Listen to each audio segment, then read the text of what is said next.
On today's episode of Kilts and Culture with USA Kilts, Mac and I go head-to-head with our tartan challenge, and we review shortbread. Ho, ho, ho!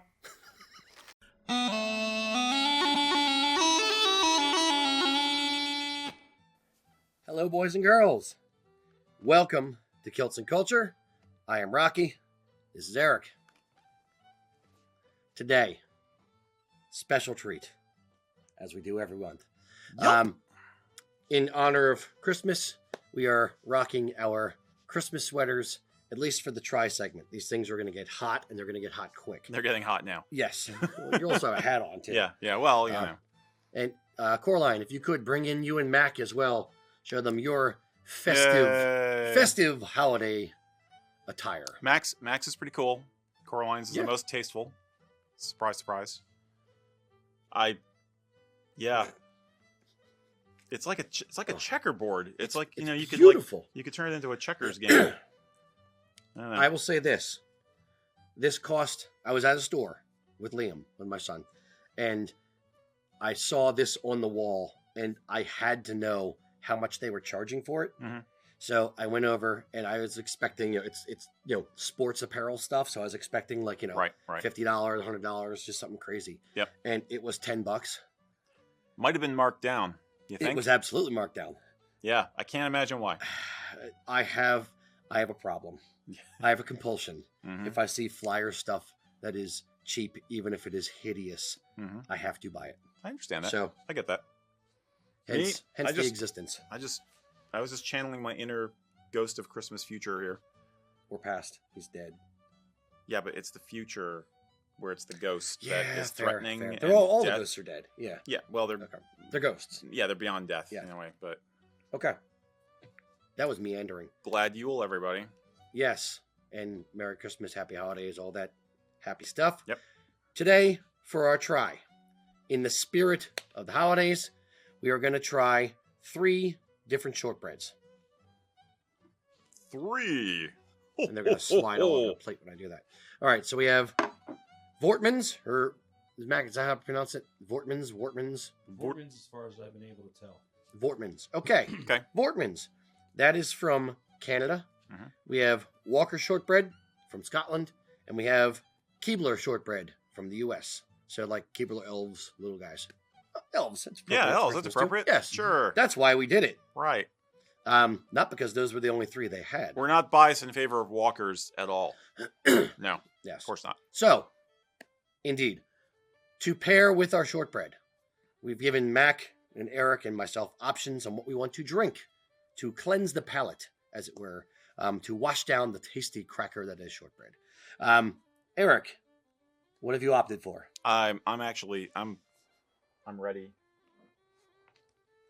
In both In 2 ways. camps? Yeah, I got your some holiday. nice tea. Got your tea? And just in case, I got a little extra backup dram here. Fair enough. The tea is Earl Grey, lukewarm.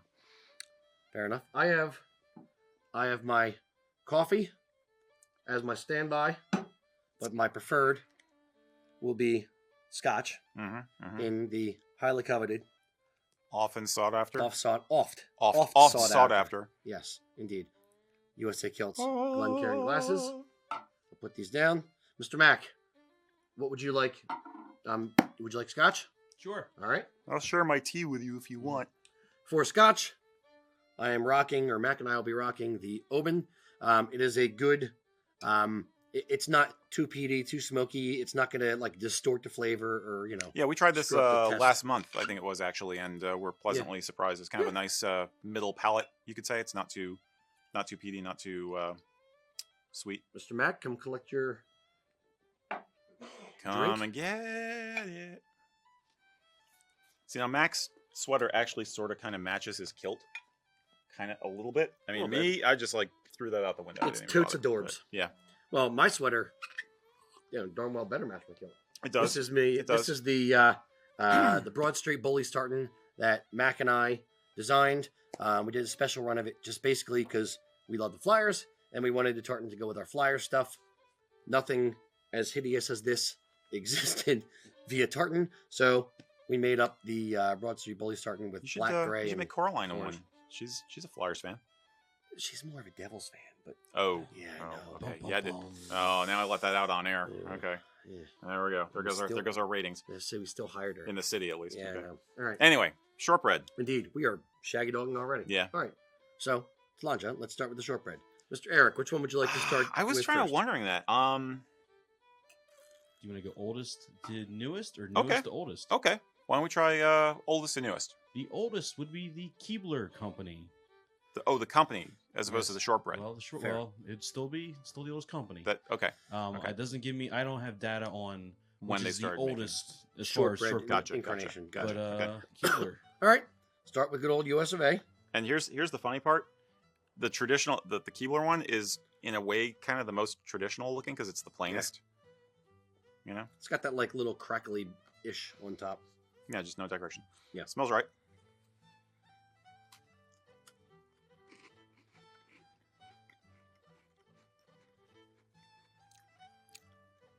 Okay.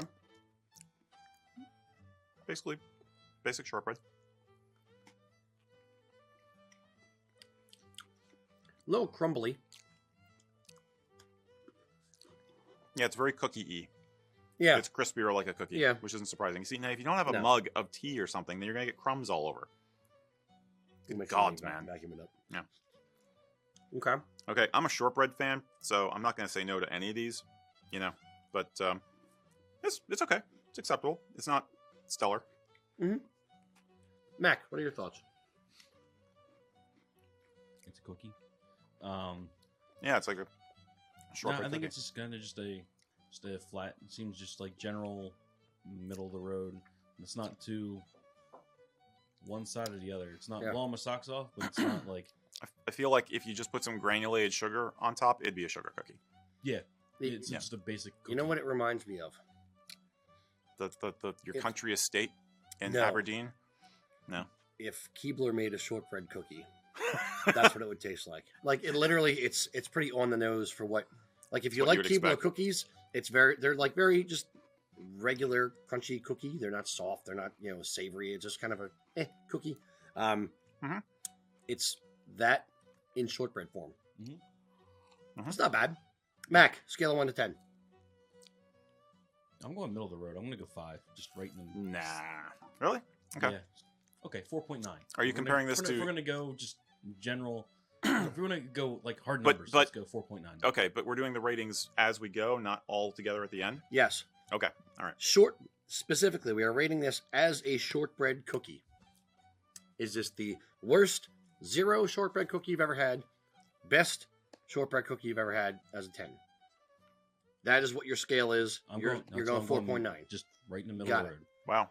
Eric. I'm going to say 3.3. Okay. You know why? Because I'm comparing this to homemade, which is Depends on whose home made them. I would argue but- that any homemade shortbread is better than store Yeah, bought. I- But that's know what I missed out of that? What? Know what I didn't taste? The love.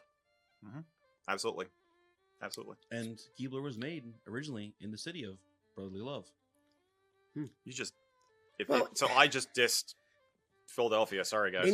I'm making up for it. Okay, good. In good. fairness, it is wanna difficult get to run out of have town. a full industrial kitchen in one of those little tree holes that the elves work I always in. thought it was subterranean, and the tree Oh. was basically just the chimney. Fair. Yeah. Fair. No. Extensive root system of. No, you're mixing it up with the Gummy Bears TV show. Gummy Bears was an awesome TV Absolutely. show. Am I right? Bouncing here Mac? and there and Yeah, everywhere. bouncing. Yeah, Gummy Bears was an High awesome Adventures. cartoon. Let's be All right, honest, all right, all they're- right. We're shaggy dogging again. They are the Gummy Bears. What is the next old? How old is Keebler then So as a company? the Keebler Company was established by a German descent in Okay. 1853. Nice. Cool. And they eventually did get bought out by a England company, so maybe their Maybe recipes that's when changed. they. ruined it. Yeah. They Well, really- maybe they didn't make shortbread until they were brought up by an English company. That's fair. All right. Okay. Next. Next. So next oldest would be. Oh, wait, did I say what my number was? You didn't. Oh, We'll get it in post. 4.2. 4.2. Okay, Yeah. so I'm at the lowest. I'm at Yeah. 3.3. I'm the least impressed. Okay. Yeah. All right.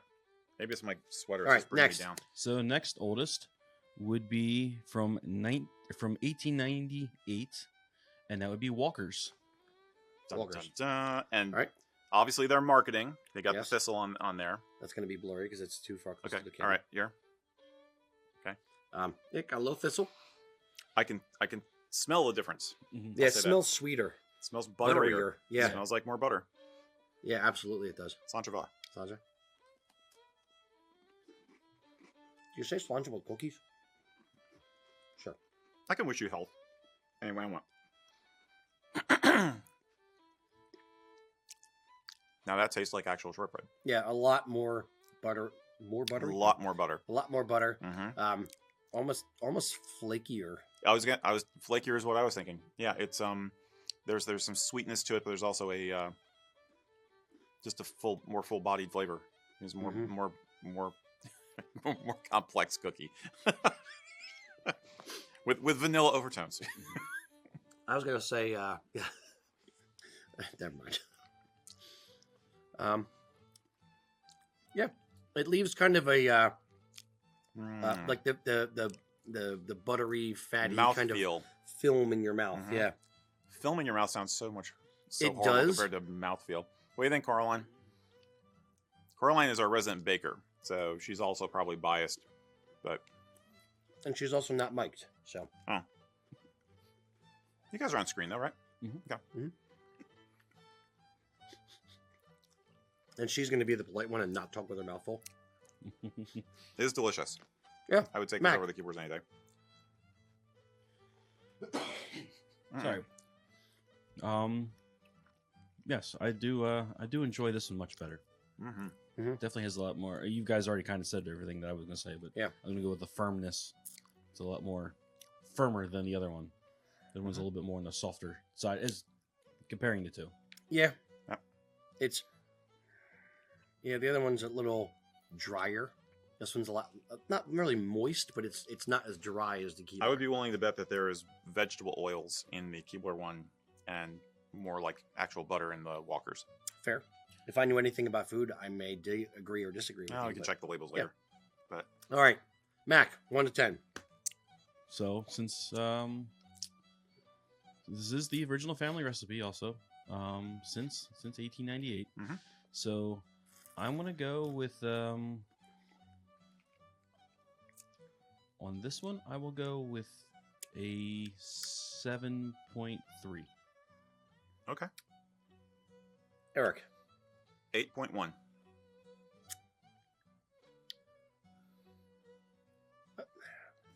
if we're just judging shortbread cookies, I'll say 8.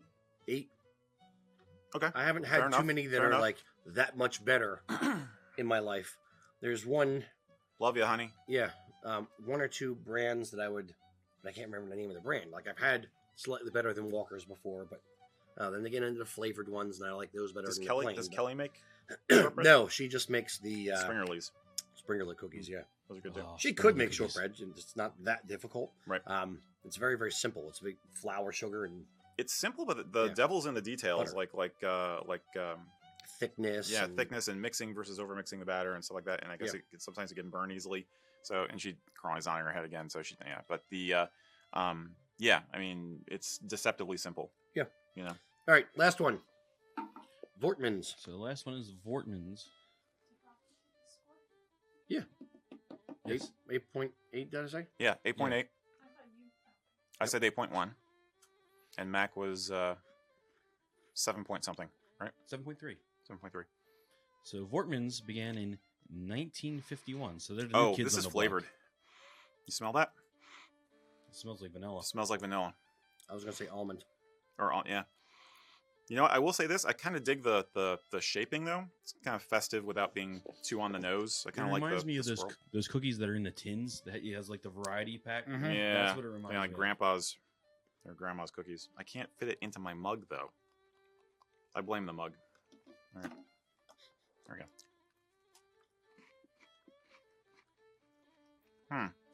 It's definitely flavored. I think you're right. It's almond. Yeah. Does that skew the test? Well, I can tell you what my basic impression is. I'm gonna have to think. I'm gonna have to rethink this a little bit. I like the Keeblers better. Than this? Yeah. I agree with that. My first reaction to this was, oh, it's a Chinese fortune cookie. Mm-hmm. Yep. for flavor, yes.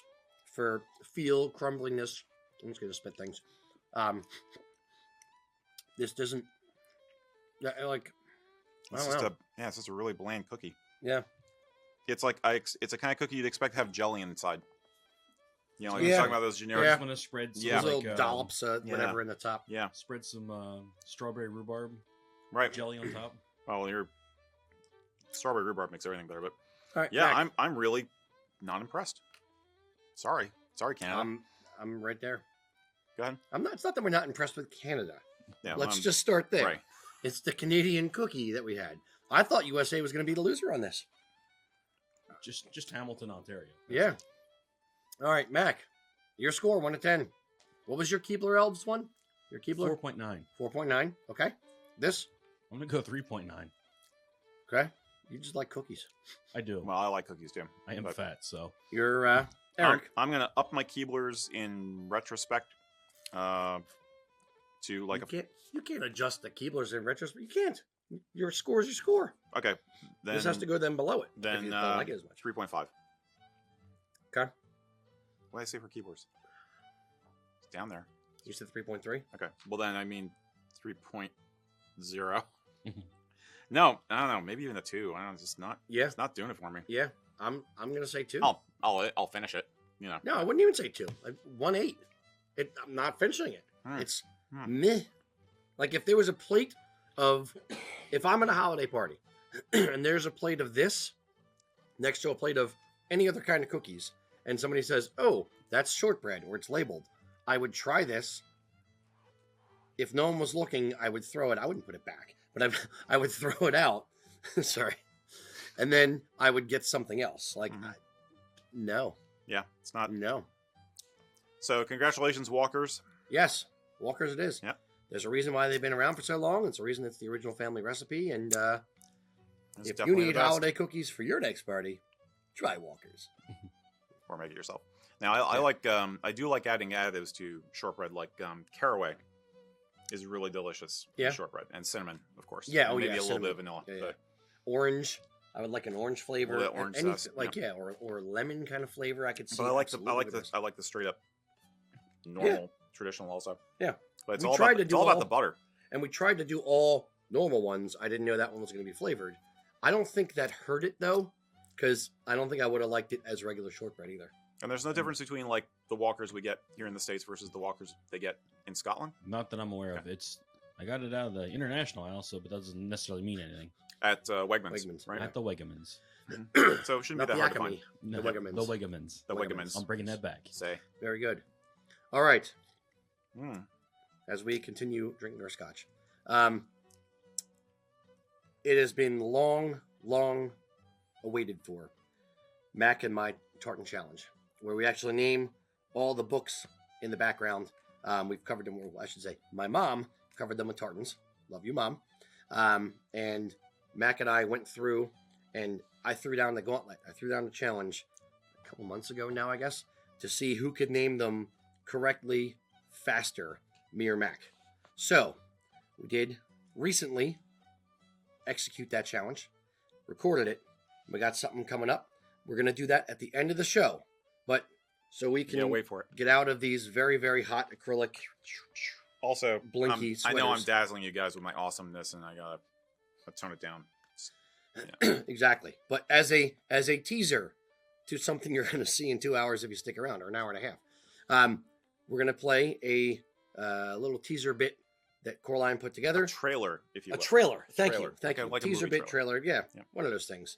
We're very, very technical and professional with the way we run our show. Anyway, Coraline's going to hit that.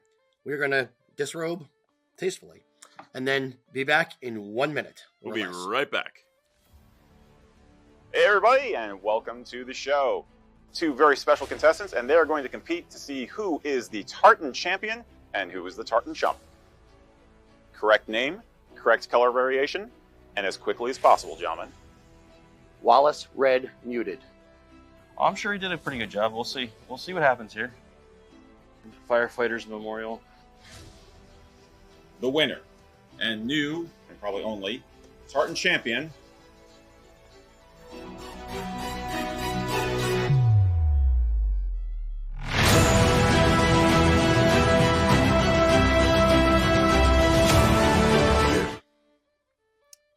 we're back.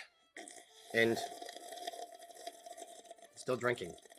He was doing that the whole time. It was very, very distracting. So we're back. Now, boys and girls, remember at the end of the show, we're actually gonna go into the full tartan challenge. It's like an 8-minute video we put together for you. So stick around for that. We're gonna be doing that at the end of the show. With that being said, you know the drill. Load in your questions. Mac will ask them. Erik has a list of some preloaded questions from previous shows and that people submitted on the interwebs. And that being said, Mac. Quick shout out to Clan Claws, by the way. Yes. There was a question about Erik's hat. Is that a actual tartan or is that a... That is the best tartan that CVS Pharmacy had to offer. I couldn't resist picking it up when I found it. So, yeah. I don't know. What would you call it? I don't know. It's almost like Cunningham-esque. Yeah. It's probably... Yeah, that's probably be the closest. Yeah. Yeah. It's not, but it's Cunningham-esque. But it's pretty cool. It's Cunningham's bastard coat. It was the only one I saw. This is last year, so good luck finding it. But yeah. Actually, a real tartan Santa hat would be kind of cool. I don't disagree. Interesting. Okay. Any other questions? We'll have Erik start off. I'm catching up with Sure. all three platforms. Yeah, and yeah. We're actually, today, we got to figure it out. We're actually streaming on Twitch, on the YouTubes, and on Facebook simultaneously. We are simulcasting. Our show is going global. We had somebody from Russia already on, was it on the YouTubes? Saying they're watching from Russia. That's freaking awesome. We had Russia, Australia. We've had quite a few countries Nice. watching us. So, das Badania and good day. Good day, mate. Good evening. Throw another shortbread on the Barbie. How else can we insult your culture? Let's be as stereotypical as possible. Anyway, they can get us back. So if you guys see in the comment section, it says like from YouTube, from Twitter, whatever, depending on what platform you are on. Not all of them do it. You're gonna see other people's comments from different platforms and yours. Yeah, it's pretty awesome. Yeah. So yes. Okay. So while Mac's getting set up, I'm gonna start off with Pierre Arpin or Arpin. Might be Arpin. I think he's in France. I think he's Canada actually. Or is he? Okay. Yeah, he's a customer. Would you wear a kilt with an Argyll to a job interview? Now, assuming you're not going full whole hog with ghillie brogues and stuff, but would you wear an Argyll jacket and a kilt to a job interview? I've thought about this before. I've kind of struggled with it. It depends on the job. It depends on how... There's a lot of factors involved. It depends on the job. Depends on how badly I want the job, and I'm willing to change who I am for the job. It depends on what the dress code of the job would be. Depends on if you know the people or not, and all these different kind of things. It also depends on how often you wear a kilt in your own life, like daily. Do you wear it every single day, and that's just who you are, or do you wear a kilt, once a month, or just on special occasions? So it really depends, and I hate to kind of give a answer, but it depends. You're not copping out. No. If it was a manual labor job, and I wanted to be memorable, and I could dazzle them with speech as well, and I wanted to add the shock value of it, sure. If it was a job here, absolutely wear a kilt to the interview. Worked for me. You'd be shocked how many. Well, you were just kind of. It was a weird interview process with you. Yeah, but I was kilted. Yes. So. But the you'd be shocked how many people interview here and don't wear kilts, which kind of always surprises me. Like, you're interviewing at a kilt company, you should probably prove that you own a kilt. Maybe not all of them have them, but I think they'd try. Well, the ones that do, I thought would, but anyway.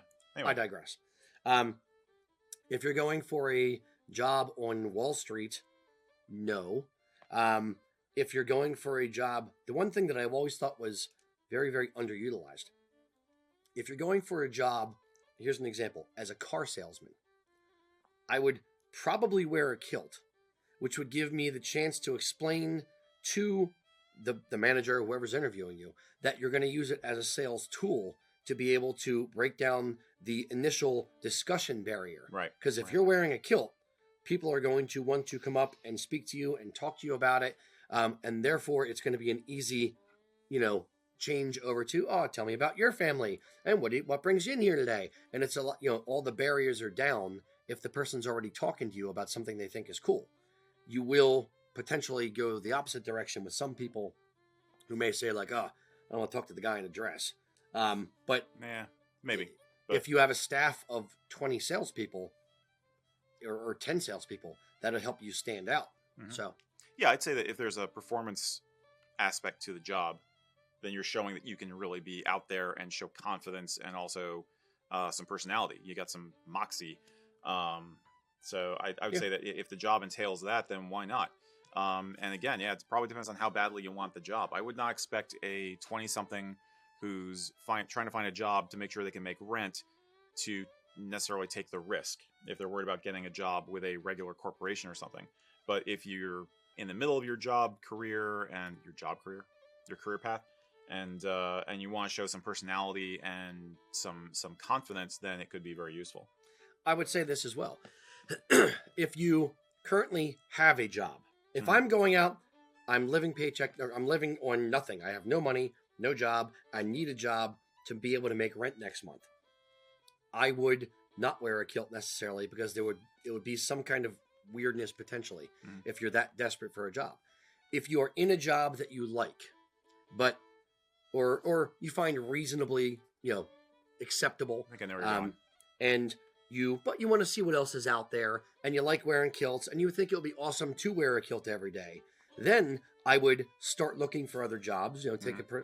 Take some personal time, schedule some interviews, wear a kilt to the interviews, and if something better comes along that will let you wear a kilt, and that's really what you want to do every day, then you're golden. But you're not risking your current job doing that. Yeah, I guess do you feel like you're on the defensive or on the offensive? Very good way to put it. If you're vetting the company as to whether you're going to actually get along with them, then maybe the kilt would be a good way of nipping problems in the bud. That's a good point too, because interviews go both ways. It's, the company is interviewing you to see whether you would be a good fit with their organization. At the same time, you should be vetting them and saying like, hey, do I like the guy who's going to be my boss? Yeah. Do I like the company culture? Do I believe in the product? Do I, am I willing to accept the salary that they're willing to give? Will it fulfill me, emotionally? Will I like the job? Assuming you have the choice. Yeah, that's where I'm going. Yeah. So but you're vetting them as well, even if you don't have a choice. If you go into Wawa and McDonald's and other, jobs like that, McJobs. You're still vetting them. Like, does Wawa have a retirement package? Do they have health benefits? Do they have whatever for whatever salary or hourly rate that they're offering? Is your shift manager a jerk? Yeah. That's fair too. Yeah. So that's my long-winded answer. Okay. Of non-committal, but I still think I committed reasonably well. I like the defensive or offensive. Yeah, I think that was well precisely put. Succinct. Thank you very much. Got anything there, Mac?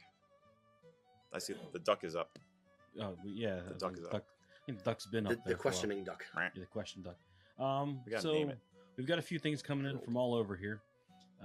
So we have Dominic on the YouTube asking or saying he works in a shop that has a lot of hairless exotic skins, gator, ostrich, etc. I thought he was talking about us. Wow. And has made himself a sporran out of Cape buffalo. Nice. You got to show those pets who's boss. That's awesome. He was wondering what our thoughts are on hairless exotic sporrans. There's certainly a precedent for it. I think basically people have been making sporrans out of exotic materials ever since the British Empire expanded to places where those materials could be found. Lions and tigers and bears. Lions and boar and zebra and all kinds of stuff. I mean, boar's in Scotland, though, isn't it? Yeah, but I mean, I'm like, there's other there's like an African type of boar, wildebeest. Yeah, fair. I'll say that. But so zebra. Yeah, there's nothing wrong with it at all. I mean, it's cool. I mean, it comes down to, I think a lot of time keeping the design a little simpler, so you're showing off the skin and how cool the skin is. I think if you have a lot of ornamentation on the sporran, I think you're more likely to see day sporrans made out of exotics than dress sporrans, is what I'm saying. Because if you're covering it with a whole bunch of ornamentation, then you're going to lose some of the effect. Or like some of the, like, what's her face with the roadkill?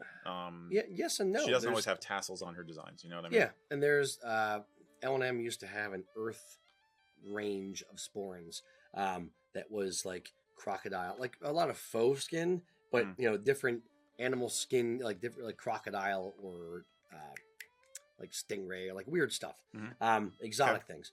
And that was, they had it on hunting sporrans and on dress sporrans as well. And you just pair a cantle that's, well, a cool cantle with it.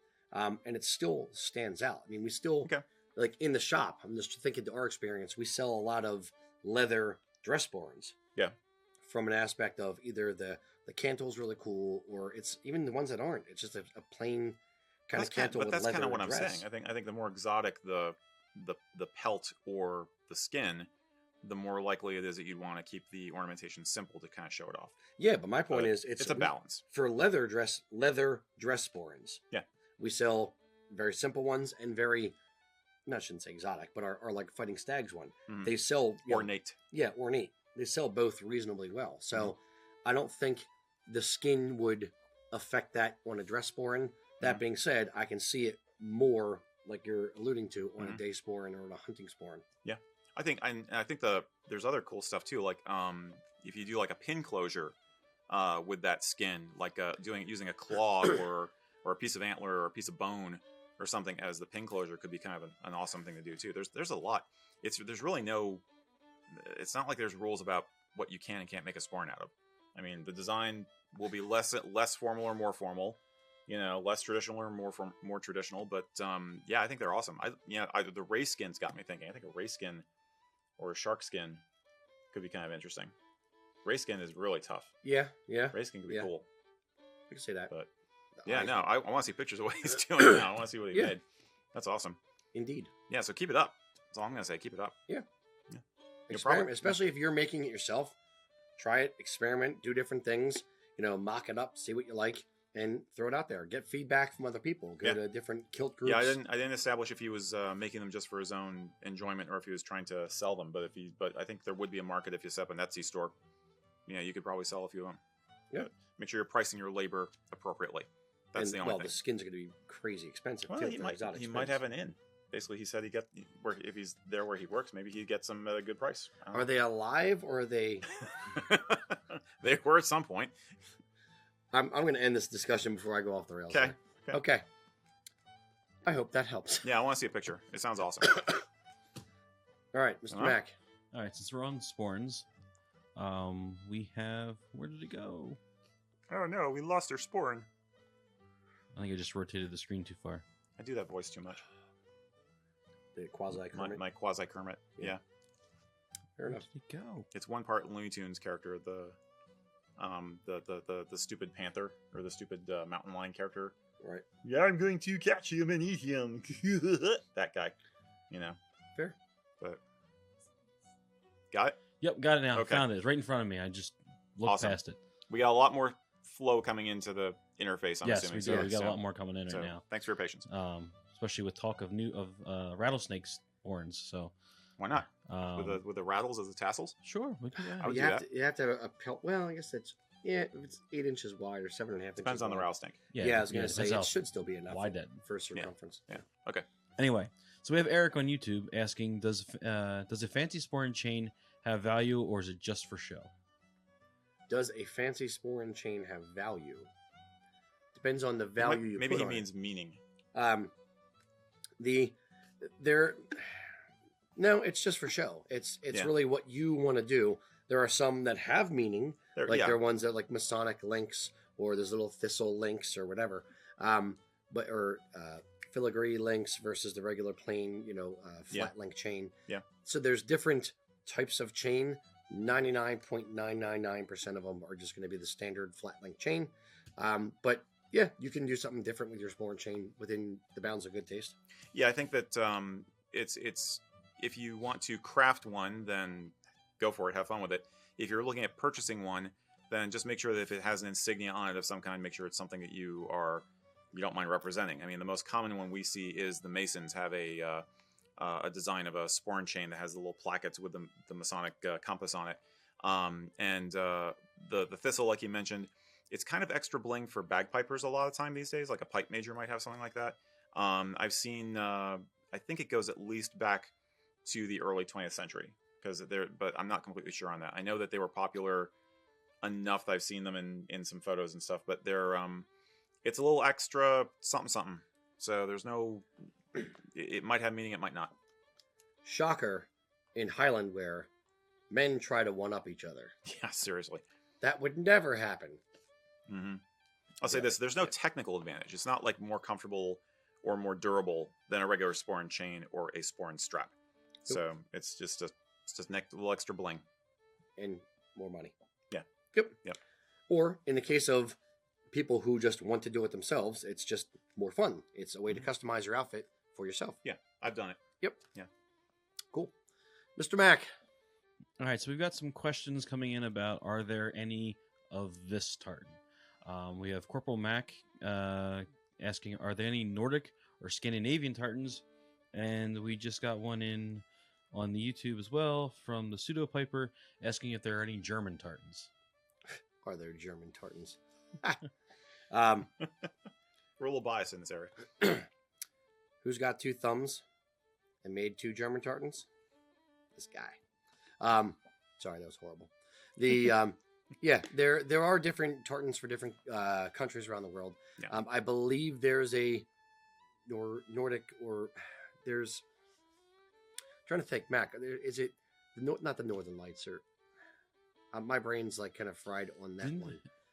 What's the Polish one? Isn't that same? There's a Polish one, yeah. I'm but not thinking didn't that Nordic. same Yeah. person do The International Tartans guy. Yeah, he did a few. Dave I think. Yeah, McGill. there's a couple of tartans out there based on national colors, you know, like flag colors. But if I'm just jumping in real quick, if the question is there a Scandinavian tradition of tartans or tartans that came from Scandinavia? No.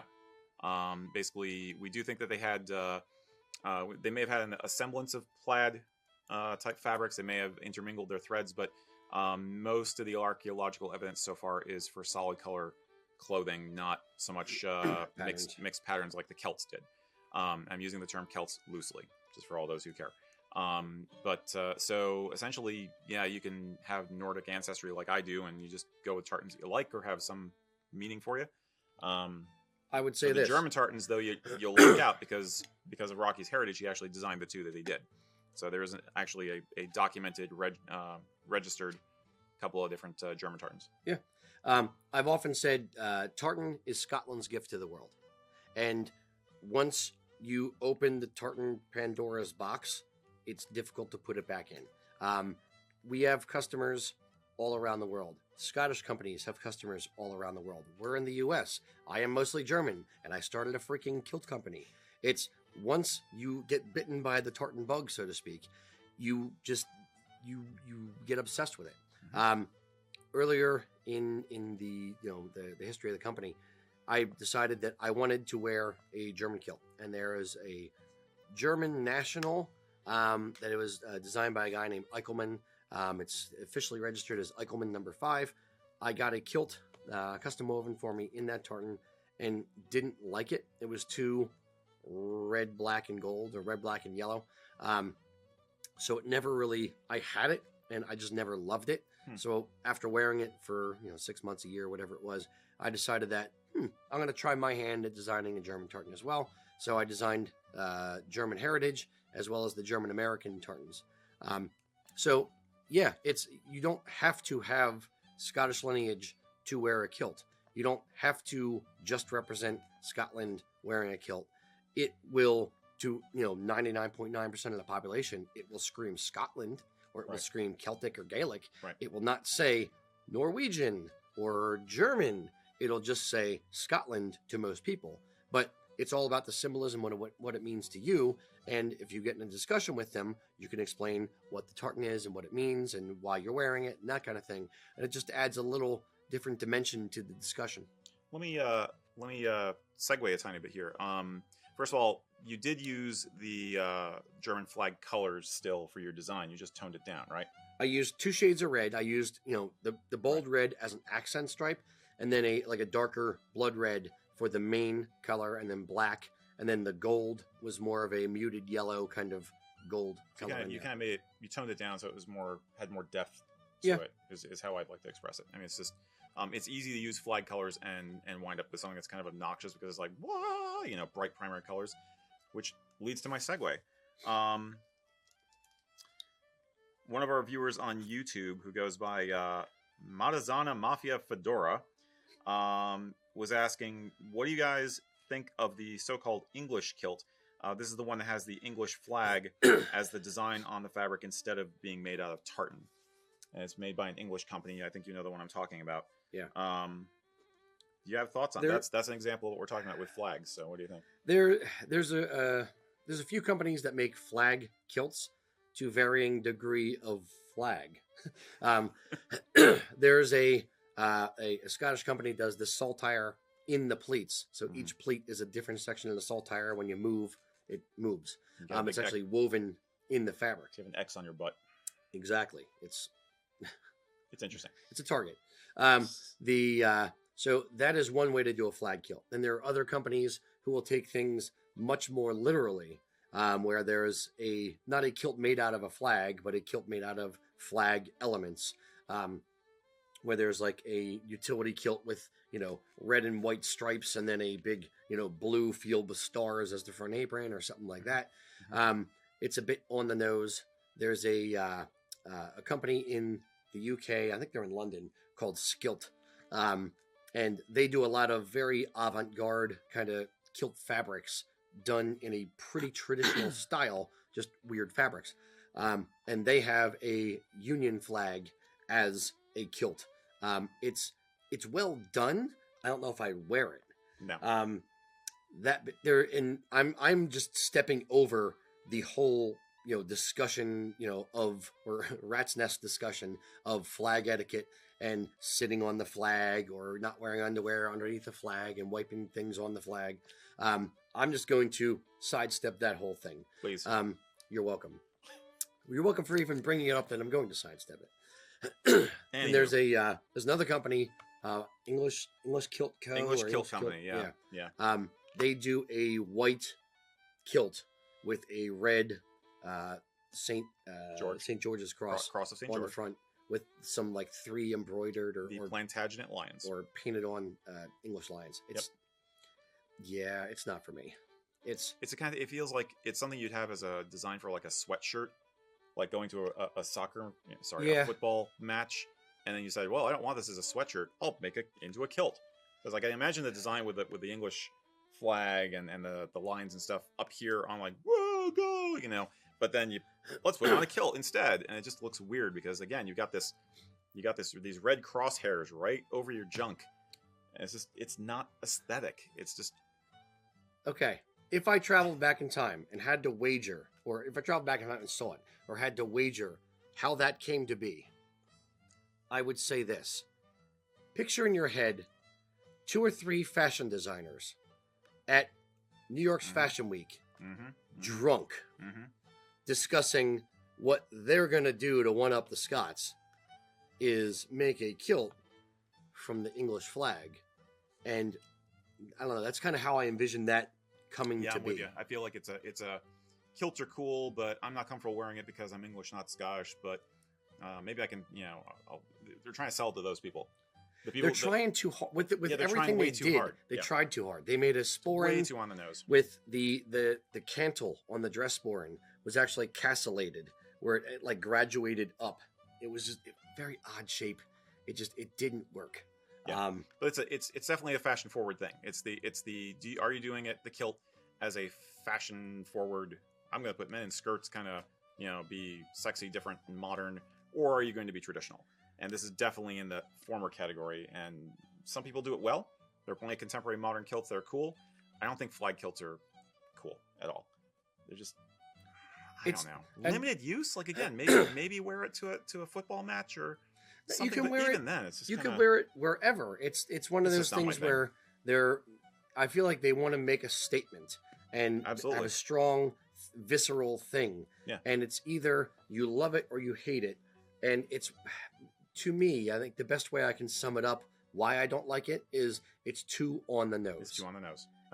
I could have made a Fliers kilt with a big honkin' Fliers logo right over the center.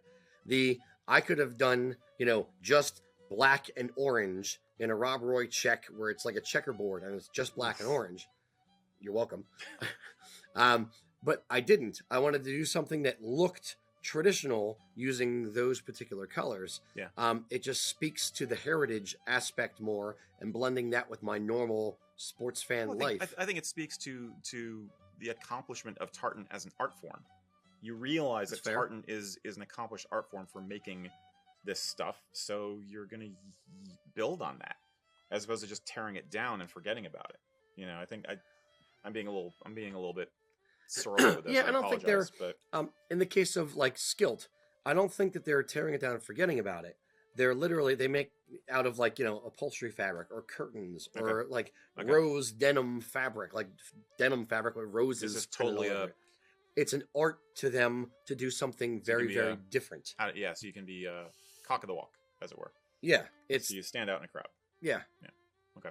So it's different reasons for it, and Yeah. I'm assigning reasons and rationale and thought where there may be none or there may be some. I don't know. But it's all it's all about your style. So if you like them, if you don't like them, let us know. I'm curious to hear what people think. Yeah, absolutely. Yeah. Mr. Mack.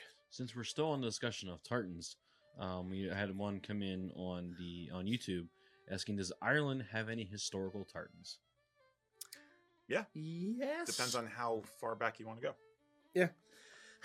The Tara tartan is quasi historical esque. Although here's a question for you, Mac. You may know this. Don't answer yet. Let me ask Eric first. What tartan is the Tara tartan based on? Meaning, it is literally another tartan. The thread count is effectively the I used same. To know this. You just tweak the colors. I used to know this. Change red for green and blue for whatever, and blah blah blah. And you have Tara / Murphy. Yeah, and I can't remember for the life of me. Mac? I say the one that I'm wearing right now is very close to. Not gonna look up your kill, I promise. I've got the McLean of Duart. That is correct. Oh, okay. Yep. Okay. I knew it was Mac something. It Now was Mac Michael. but the other more historic Irish tartan is Ulster. Ulster. Yep. Which was found. The sample was found in a trunk in an attic, as I recall. Right. It was a. They think. Sure. Yeah. It's a garment that they think was dates back to like maybe the 18th century. But it's either that or there was another one. I thought that they found Ulster in a bog or something, which is see. That's what I remember was that story, Yeah. and that's why there's like 3 different versions of it. yeah. This is Well, where the okay, history well, of it gets so muddy. I It's think that's something in the else. I bog? think this was what I'm remembering was it was found in somebody's house, and they thought it was like a remnant of one of the original Ulster Scots, one of the original colonizing families. There's a pair of trews, right? It might have been a pair of trews, I yeah, think- and they I found think, it don't quote in me. this people's, like in an old family footlocker. Yeah. And oh wow, it's the Ulster tartan now. So that's what I remember, but I like fact checking because there's a lot of information. I get confused. From what I'm seeing, the Ulster tartan is an interpretation of a fabric dug out in 1956 from an earth bank on a farm. Okay. In the town of Flanders. Okay. Then does it say anything about the 1960s in there? Because for some reason, the version of the story I'm hearing in my head has something with it being found in the 1960s. Thank you for the Googles, and thank God we were able to fact check things quickly. Yeah. Well, Mr. Mac. I'd try to follow up on it afterwards. But... Yeah, no, we would have edited it or made other- ourselves. The garment they think was trews and a tunic, so that's where the trews come in to play. Okay. Yeah. Yep. I knew it was trews. But with this kind of goes to the point where even as much stuff as we know, or there's always different stories out there for different things. So we try to be as accurate and factual as possible. And if we don't know 100%, then I'm 100% correct. We'll always say that in the videos. We don't want to be, just throwing out false data. If we don't know, we'll tell you. We'll tell you we don't know. And insert Irish lecture A. Irish kilts basically go back to the turn of the 19th to the 20th century. They were an outgrowth of the various national movements, especially the Gaelic Athletic Association and St. Enda's School. No, St. Enda's School. Yeah. It was the first indication of them was that people were using them as part of sport team stuff with the Gaelic sports, and then Enda's did it as a school uniform. The idea was they were trying to get away from English stuff and arrive at a national identifier kind of garb. And even though, they weren't trying to say they were Scottish, they were trying to say, well, this is closer to a separate identity than if we keep wearing trousers. So they kind of invented the idea of wearing kilts, but they made them solid colors. So they had blue for St. Patrick, and they had green for Ireland in general, and then they had saffron because saffron is said to be a popular dye for lenya and other garments in medieval Ireland. It was considered to be the color of the kings because saffron isn't necessarily cheap. So they started off with those three colors, and then tartans came in later. So the history of Irish tartans is actually very recent. The history of Irish kilting in general basically goes back to the nationalists around the turn of the century. Yeah, the Ulster tartan is the oldest Irish tartan. But it's only Irish because it was found in Ireland. Correct. Frankly speaking, it probably came from Scotland.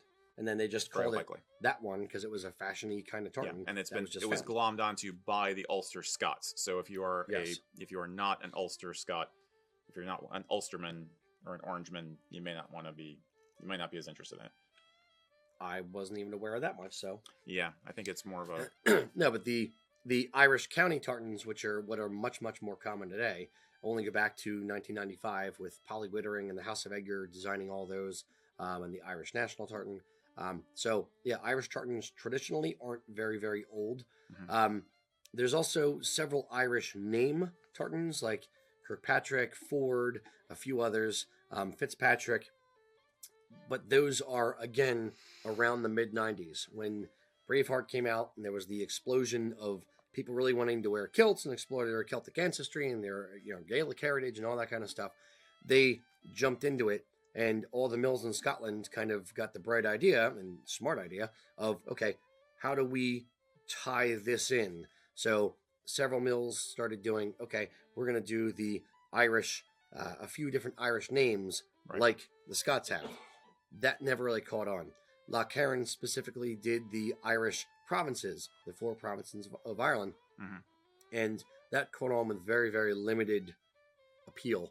The one that really stuck was House of Edgar's Irish County Tartans, and those are still probably by far the most popular today. And they're beautiful. I would, at the risk of being simplistic, I'd say they do feel Irish. They have a certain warmth to them, a certain earthiness to most of the designs, which is just it feels right. So I think they did nail it. Yeah, I agree. So hopefully that answers the question. Yep. Shaggy dog. We need a Shaggy dog graphic, Coraline. You can make a Shaggy dog graphic, please. Right now, quick, insert it, Mac. All right, so we have Matthew on Facebook. He's asking, it's a historical question, but it's one that I think we've seen pop up on different occasions, because some people may have the wrong opinion or the right opinion on this. But for Blackwatch Tartan, have you heard there being any negative feelings, as they fought against the Jacobites? Or are there any other tartans that might raise some similar negative opinion? He's concerned about if he purchases one, he doesn't want to be caught in the crossfire that he's not necessarily part of. Understood. Right. I would say this, respectfully. That's an American view on it, period. Americans are much more concerned about doing it right or not offending somebody or whatever than the Scots or the Irish or the Brits in general, are. It's just, it is what it is. There's no hard feelings per se. We've gone into this a little bit. I talked to a few people who are either Irish or from Ireland who now live in Scotland about, hey, what are your feelings on wearing the Blackwatch Tartan, in Ireland kind of thing. And their response was, yeah, it's not a thing. That wasn't an issue. Yeah. Period. You're looked at as Scottish if you're wearing a Blackwatch Tartan in Ireland. What they see is a kilt.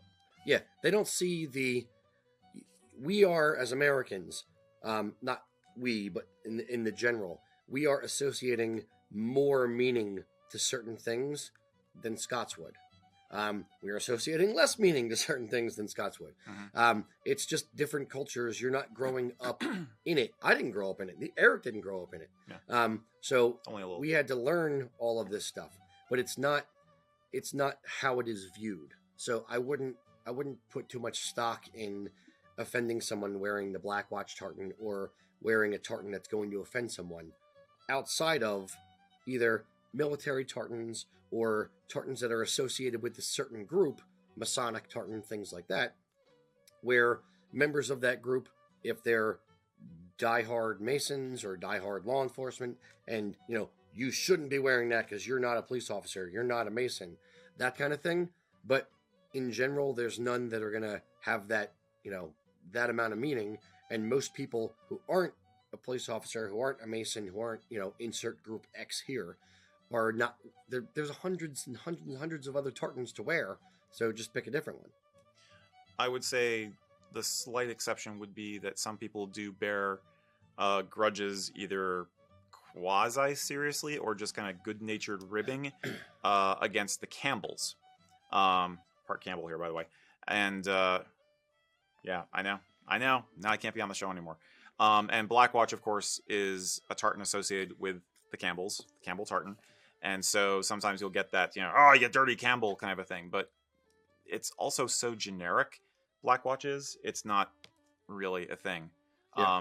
I would say consider a different tartan just for the sake of doing something that is a little more interesting, you know, a little more exciting, a little less wedding rental. To use my other phrase, it's not a thing. Don't make it a thing. Don't make it a thing. It's not a thing. Mm-hmm. Yeah. Unless, you know, if your great-great-great-great-grandfather died at Glencoe, then, you know, maybe it's a thing for you. But, it's, you know. Fair. Yeah. But for the most part, you're fine.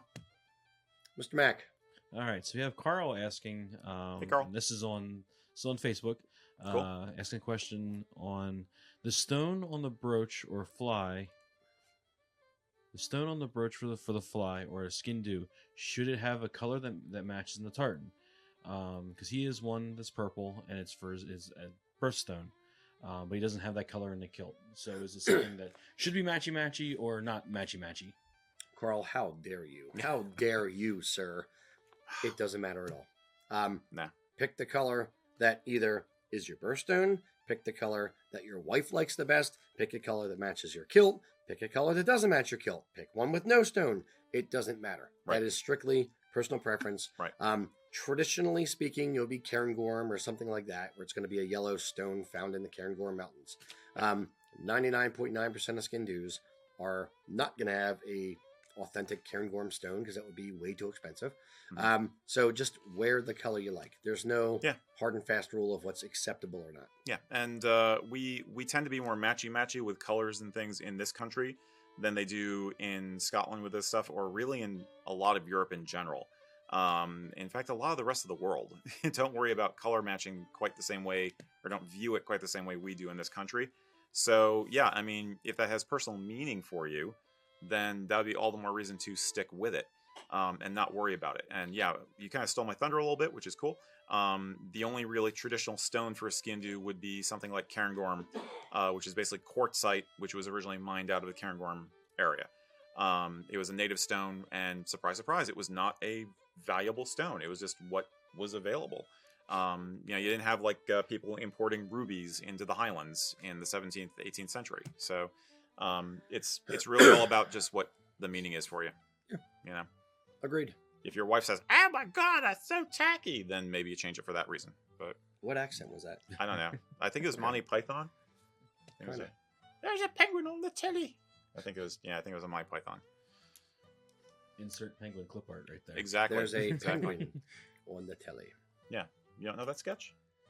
No. No. He's not a Python. No, I liked the Python movies. I liked limited amount of the show sketches. The parrot sketch, obviously, hands down, the best TV show sketch. Mm-hmm. The rest of it, I was not that big of a fan. Okay.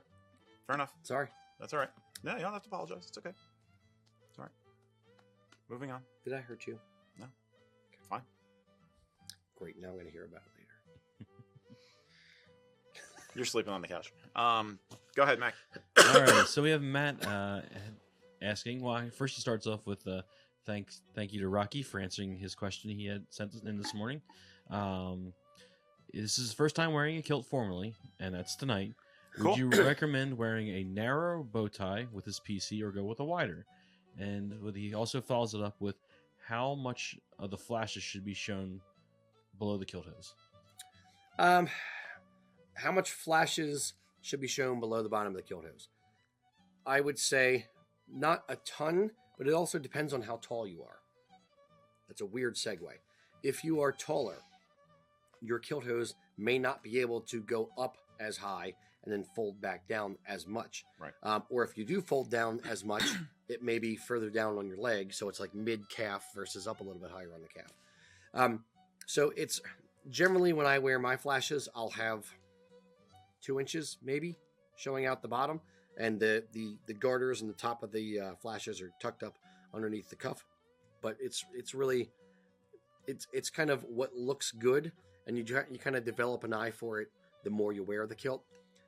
For the bow tie itself, it's, again, there's no right or wrong answer. There's probably different fashion-y type stuff with a skinnier bow tie, more popular at one time period, and a fatter bow tie being popular, or a bolo tie. Exactly. Don't. No. I'm joking. Okay. But it's the bow tie itself has a little bit less to do with it and more to do with, dare I say, current fashion trends than the flashes. Absolutely. So. It absolutely does. I mean, when I see a ultra skinny, bow tie, I think 1960s, or maybe 50s. I also think ska. When I see a really fat bow tie, I think 1970s, and fluffy tuck shirts going to the prom. So, but that's one of those areas where fashion will come and go. Just go with whatever you think looks good. The beauty of the kilt, as we've said before, is that it has been able to adapt to whatever trends in men's fashion are at the time. The kilt remains the same, and yet it blends with whatever the current trends are. We've kind of gotten to a point where we have very traditional style jackets and things, but they're an option. They're not necessarily a necessity, except for the length. So if the ties this decade happen to be wider ties, then there's nothing wrong with having a wider tie. It varies. If you look at historical photographs through the 20th century, you'll see those subtle differences coming in.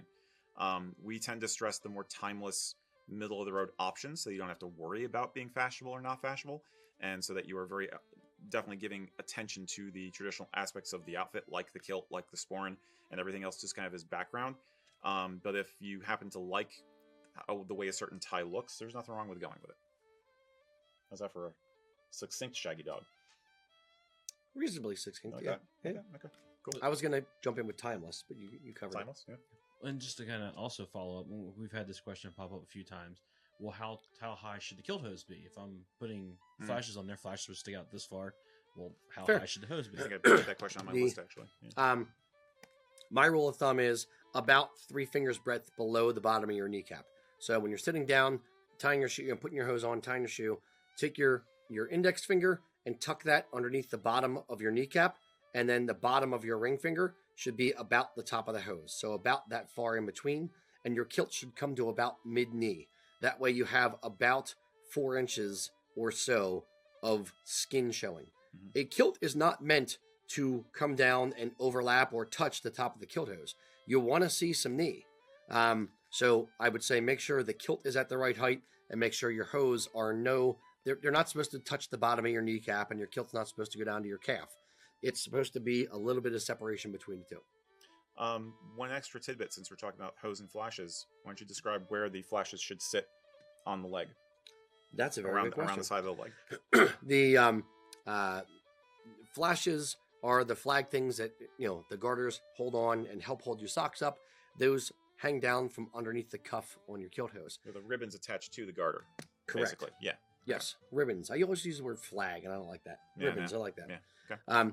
So military regs for the British military is that the front leading edge would be basically on your right leg, would be the center of your shin bone, and then going, if you consider that 12 o'clock, going around to about 2 o'clock, 2:30 o'clock is where the range would be.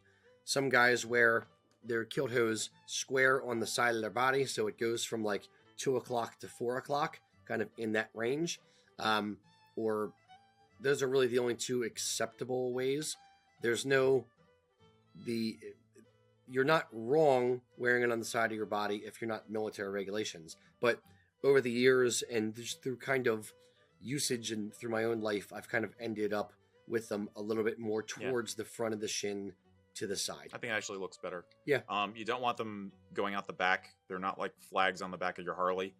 You don't put one on the outside, one on the inside. Right. You don't. They didn't give you two of those ribbons, so you can put one on the inside of your leg and one on the outside of your leg. Some people think that, but that's not the way it is. You're not. You're not Mercury with your little wings making you fly. That's what that always makes me think of. The winged helmet. Yeah. Yeah. Yep. So there you go. All about flashes. Indeed. Yeah. Cool. Succinct. Yeah, that's good. Yeah. So Mr. Mac. we have David on YouTube. And, Hey, David. And What's up, David? I know I've done this. What is your opinion on wearing a flannel with a kilt? Like, I've had flannel shirts that I've worn with my kilt. That was the day I almost fired Mac. Hey, When he wore a it wasn't flannel shirt. a Hawaiian with a shirt, kilt. so That was a day. Were you drinking that morning or what? Now, Isn't by every morning? flannel, I'm going to assume we're talking about a plaid flannel. Yeah. There's obviously would be That's fair, nothing that's wrong with fair. a solid color flannel. I have a few, and I've worn them with kilts. Solid color, fine. Herringbone even, like kind of subtle pattern kind of a Yeah. thing, or marled thread, Yeah. But a plaid flannel with your tartan kilt. what happens if it's a solid colored kilt? And there's the tartan on the Oh, shirt. I'm fine with it. I'm fine with it then. If it's a solid color, I just don't think you want, the two competing. I think a solid color kilt with tartan is fine. I've done that I have a solid color kilt and I'll wear a tartan tie with it. You know what I mean? As an alternative. But Rocky's head's going to explode. Do you also wear the clown shoes with this outfit? I see what you mean by it's not on a very, very simple level. A solid color kilt with a plaid flannel shirt, they're not competing patterns. So long as the colors aren't horrible, I would still twitch a little bit. I think most solid color kilts are dark. So I know. like black kilt and a red. I'm allowed Like- my opinion, sir. Okay, go ahead. Finish your thought. It's not something I would do. If it's I would say this: if it is a utility kilt, Right. then maybe, because it's not supposed to be traditional leaning by any stretch, Mhm. so that's fine. Mhm. If it is Max kilt, solid color kilt, which is a traditional 8-yard solid black kilt, Mac makes it work. I have no problem if it's You- casual wear. If you think you look good, you look good. Yeah. Right. I think if it's a solid black kilt, no problem. As If long it's- as you bought it from us, you're fine. Yeah. It's not my taste. If it is a tartan kilt, getting directly to their question, Right. if it is a tartan Right, kilt right. with a tartan plaid whatever shirt, No. don't do No. it. Even if it's the same tartan, it's going to look like. Okay, let's go two ways. Best case scenario, it's the same tartan, and the colors are damn close. Oh. The set size is probably going to be wrong, and it's going to look like you're wearing a jumper, like a little girl's jumper. It's going to look weird. It's never going to look quite right. There's going to be something off. It's going to look like you're trying too hard. If it is a different tartan, just no. Put the flannel shirt down and Wait, step away. Okay, wait. How about this? Oh no. How about this? I don't want to see the graphics she's going to put in this for afterwards. Okay. How about a weathered or muted tartan kilt? Like a hunting tartan, okay? With real tree. You know what real tree is, right? Camo, yeah. No, What do you think, Mac? just stop. Would you do that? Stop. What tartan would you pair with real tree? If your job depended on it. See, I've said about this before too, about doing a hunting sporran, but with camo. Yes. With the orange Yep. leather. And on I've the said you should do outside. it. I've said you should totally do it. Safety We can orange go- sporran. Yep. You You can guys take redneck this this stuff all too up. seriously. Yep. Too Yep. literally. I would put shotgun shell holders on the sporran chain. There we go. I would, for the record, I would steal that sporran and wear it with my Fliers gear. There you go. Okay. Mm-hmm. Well, then now you got to do it. It's going to do double duty. Yeah. There you go. No, don't. But again, Please. okay. One last thing, just to leaven the loaf on that. It's obviously context. If that's your warm shirt, you're going out to split wood. Who cares? If you're going out on a date, if you're going out into town, don't. Is that fair to say? If you're only going to be offending it's as fair the to say as squirrels- this: if you're going out to split wood, all the squirrels are going to go blind.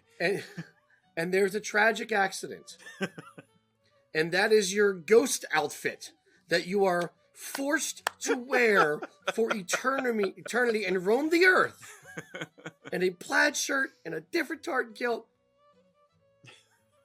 I pity you, man. Best question ever. Okay. I gotta get the water out my eyes. Next. Please, next. Deliver us from this hell, Mac. All right, since we're talking about wearing things, Oh man. we have Bernard on the Facebook asking, "What style of shirt would you wear with the Sheriffmuir?" Mr. Dandy? Okay, my understanding is with the Sheriffmuir, scanning memory banks. Waistcoat on a Sheriffmuir is high collared or not high collared. I think it's The straight collared and Yeah. the stand up collar with the the poofy jacket thing, has the jibbo? standard collar too. Yeah. Yeah.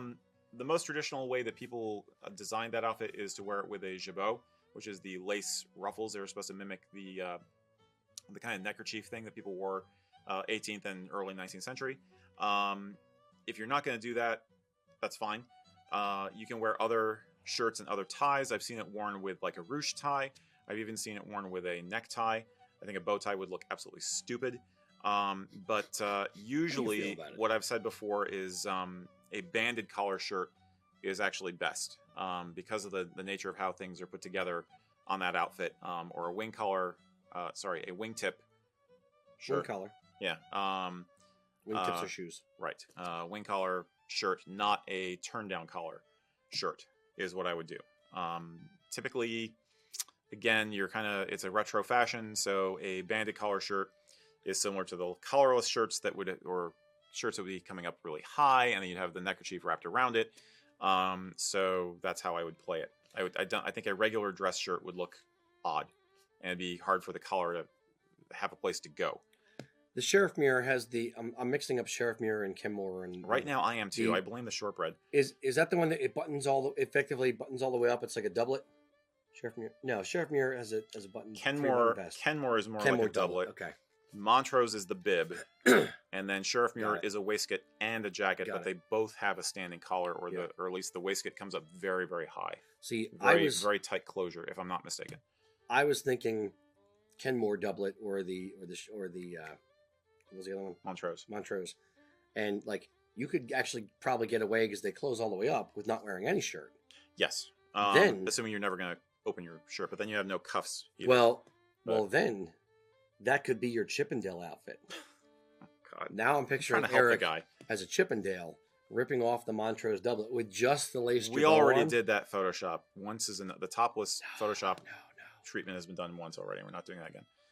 So is it like Chris Farley and Patrick Swayze, the Saturday Night Live skit with the Never seen it. Chippendales? Sorry. Oh, But yeah, so seriously, a banded collar shirt would be my go-to, or a wing collar shirt like you have with a tuxedo. But yeah, you don't have to have any kind of a shirt that's going to have any decoration to it or any style to it at all if you're keeping something like a Montrose doublet or a Kenmore doublet closed completely all the time. But yeah, that's in a nutshell. sure. I think I've had too much whiskey and too much shortbread because I don't feel very focused at the moment. Not my best answer. Drink more of your Okay. coffee. Okay. Indeed. Yep. Let's do one of the preloadeds. Sure, let's do that. Just so we can keep Okay. cycling through those. Sure. We have people that submit questions pre-show and questions we haven't gotten to from previous shows. So we try to cycle through some of those as well, just to make sure we're getting to everyone's questions. YouTube viewer, his handle is Aloha Koa 59. He says he was recently in Scotland, and when he was there, he was told that traditionally to find your tartan, you trace your mother's line. And he's wondering if that's true. So I think we know the answer to this one. Negatory Ghost Rider. No. Either my brain goes a couple different ways on it. No, you go through your paternal line, traditionally speaking. Either the person he spoke to said paternal and he mixed up maternal and paternal, or he was in a store. If I'm going to go to the nefarious, salesman kind of answer, he was in a store and he said, "Well, my dad wasn't Scottish. My mom was a Stewart." "Oh yes, well you go through the maternal line, of course." Here's a Stewart kilt. Buy that one. Maybe that would have happened, or as I said, mixed up maternal and paternal, or you misheard it, or you misremembered. But no, traditionally it's through the father's line. Yeah, you kind of have to watch the sources for information with all this stuff. But you're especially going to be at risk if you are taking something that a owner of a tourist shop tells you. Yeah. But I'm honest about We're stuff. not a tourist shop. Well, We're not a tartan tat shop. No, we're Kilt Mecca. We're Kilt Mecca. We are Kilt Mecca. Yes. But seriously, not everybody is completely well informed. Not everybody is accurate, and some places just want to sell you stuff. So they're gonna tell you what they think you want to hear in order to close the sale. So always do your homework before you go shopping. This is a general rule of thumb. Yep. We don't care about closing sales. We care about being right. Period. Yeah, right. And adding, well, no, we care about closing sales, do. but we care about giving value to them and Right. being right historically, and because we're putting it on wax. I mean, it's out there. Yeah. And if we're wrong, we're gonna get called out on it, and Right. bring it. Right. And the more people know, the more secure the culture is, and the more secure the culture is, the more likely people want to buy a kilt from us. Yep. There you go. Want to go back to Mac, or should I do Sure. another? Okay. Mr. Mac. All right. So we have Bob on YouTube asking, "What's the significance of the 3 tassels on a sporran?" 3 tassels on a sporran.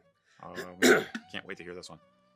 No, it's basically a throwback, a callback. A lot of things in Highland wear, whether it's what's it called, Highland shirts, Jacobite shirt kind of thing, whether it's ghillie brogues, whether it's the 3 tassels and the sporran, a lot of it is a callback. Whether it's the fly plaid, it's a callback to an older thing within the same Highland wear genre. So original sporrans were really just belt pouches. They would go on the belt, and it would be a bag with a flap over top. So the bag would have 2 drawstrings, which you would yank out to the sides, and that would close the bag.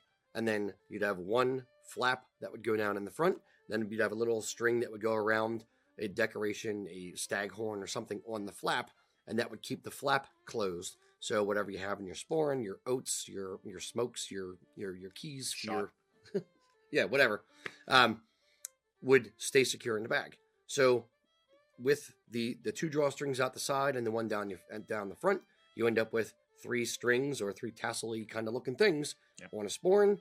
So the 3 tassels on a sporran are kind of a throwback to that. It's a nod to that, if you will. So there's really not a lot to it. It's just a traditional thing. It's kind of a holdover from the original sporrans. Yeah. Sporrans today, you'll start to see some without tassels at all. You'll see Welsh sporrans with 2 tassels. There's different incarnations of things now that, technology, sporran technology has evolved. But it's just really a throwback to that. Yeah. Purely decorative at this point. Yep. They look pretty. And my old story was that I'd tease people saying that there are 3 sporrans to represent your loyalty to clan, kingdom, and country. And then if you're Irish, you only have 2 tassels because you acknowledge no king. And that's an example of the BS that you have to watch out for.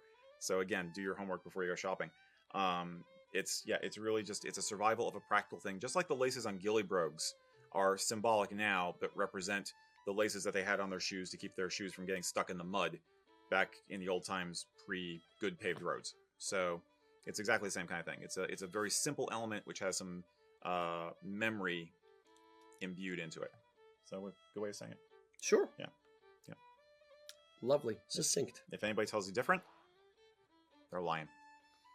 Pretty much. Yeah. Mr. Mac. All right, so we have this is a good thing. Brian on YouTube is asking, and this goes for any gift giving time. Any suggestions for accessories for his wife to wear that would complement his kilt, not to overpower the fact that he's wearing a kilt? Sure. The sash you could that could be complementary to the kilt if she wants to wear it in your tartan. If she has her own clan, or if she is Scottish, or if she is German and wants to wear the German tartan, you can do that as well. You can give her a looking booth brooch. A looking booth brooch has a lot of symbolism kind of baked into it. Yep. In layman's terms, it's the Scottish version of the collada. So you can give her a looking booth brooch, which she could wear, which symbolizes your love for her and that kind of thing. Mm-hmm. So there are a few different things. You can give her your clan brooch. If you have a Clan Crest cap badge for your particular clan, you can give her that, showing her that she's part of your family. She's in your family now, and she's under the protection of your clan and whatever. So those are a few suggestions I have. Anything? Or pretty much that. Or again, her clan stuff if she has Scottish heritage. This is all stuff which is safe because you're not getting into measuring her.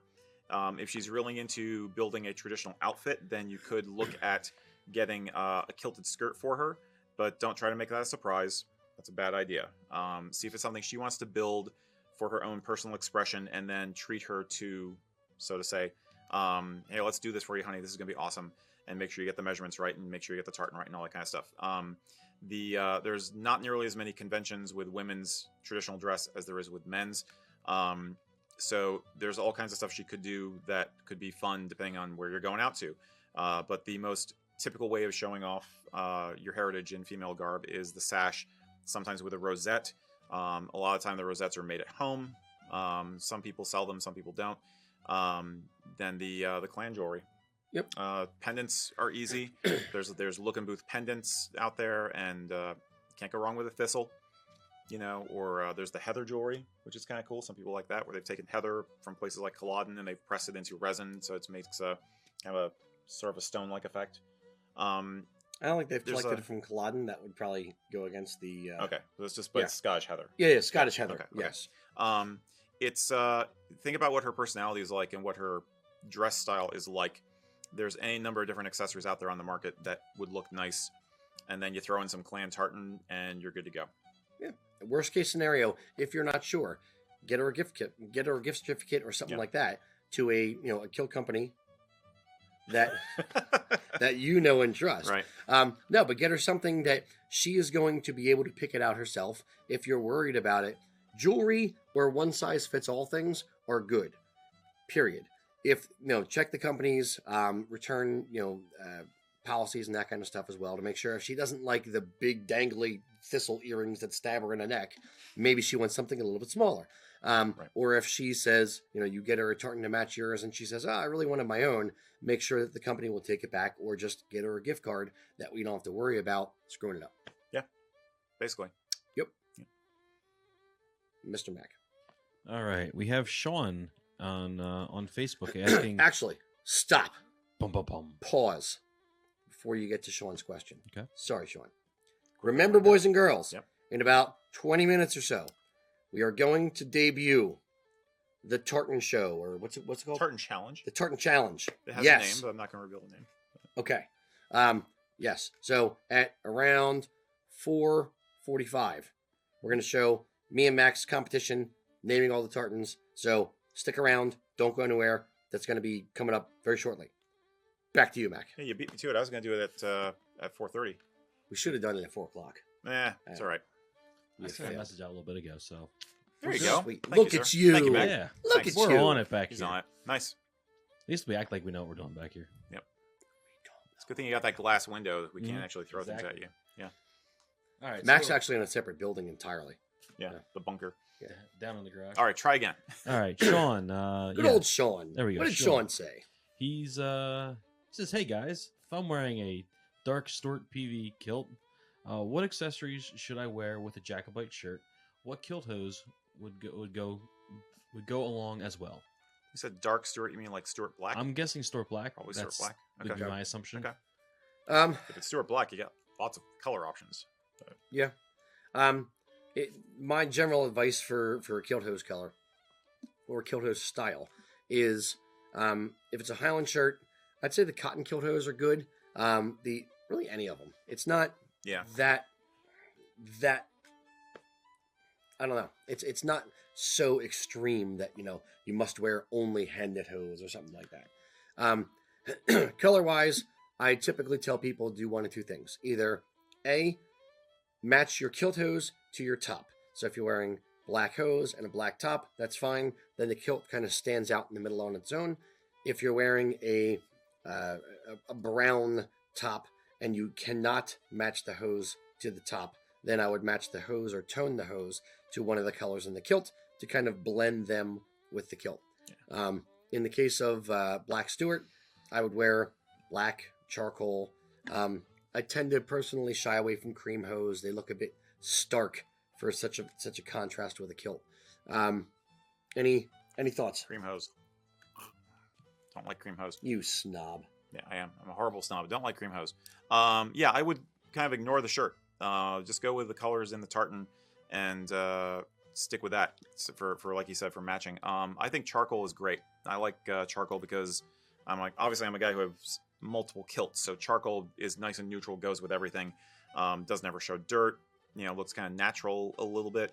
So that would be my first go-to if you're really not sure. He didn't say what kind of event he was wearing this to, so I'm just going to guess it could be a fair, it could be a concert. Casual, I don't know. Yeah, just casual. So for flashes, you could either go with the tartan flashes, or you could go with traditional red, because that's a classic military style, which is kind of become universal. Or again, pick out a color that's an accent color in the tartan.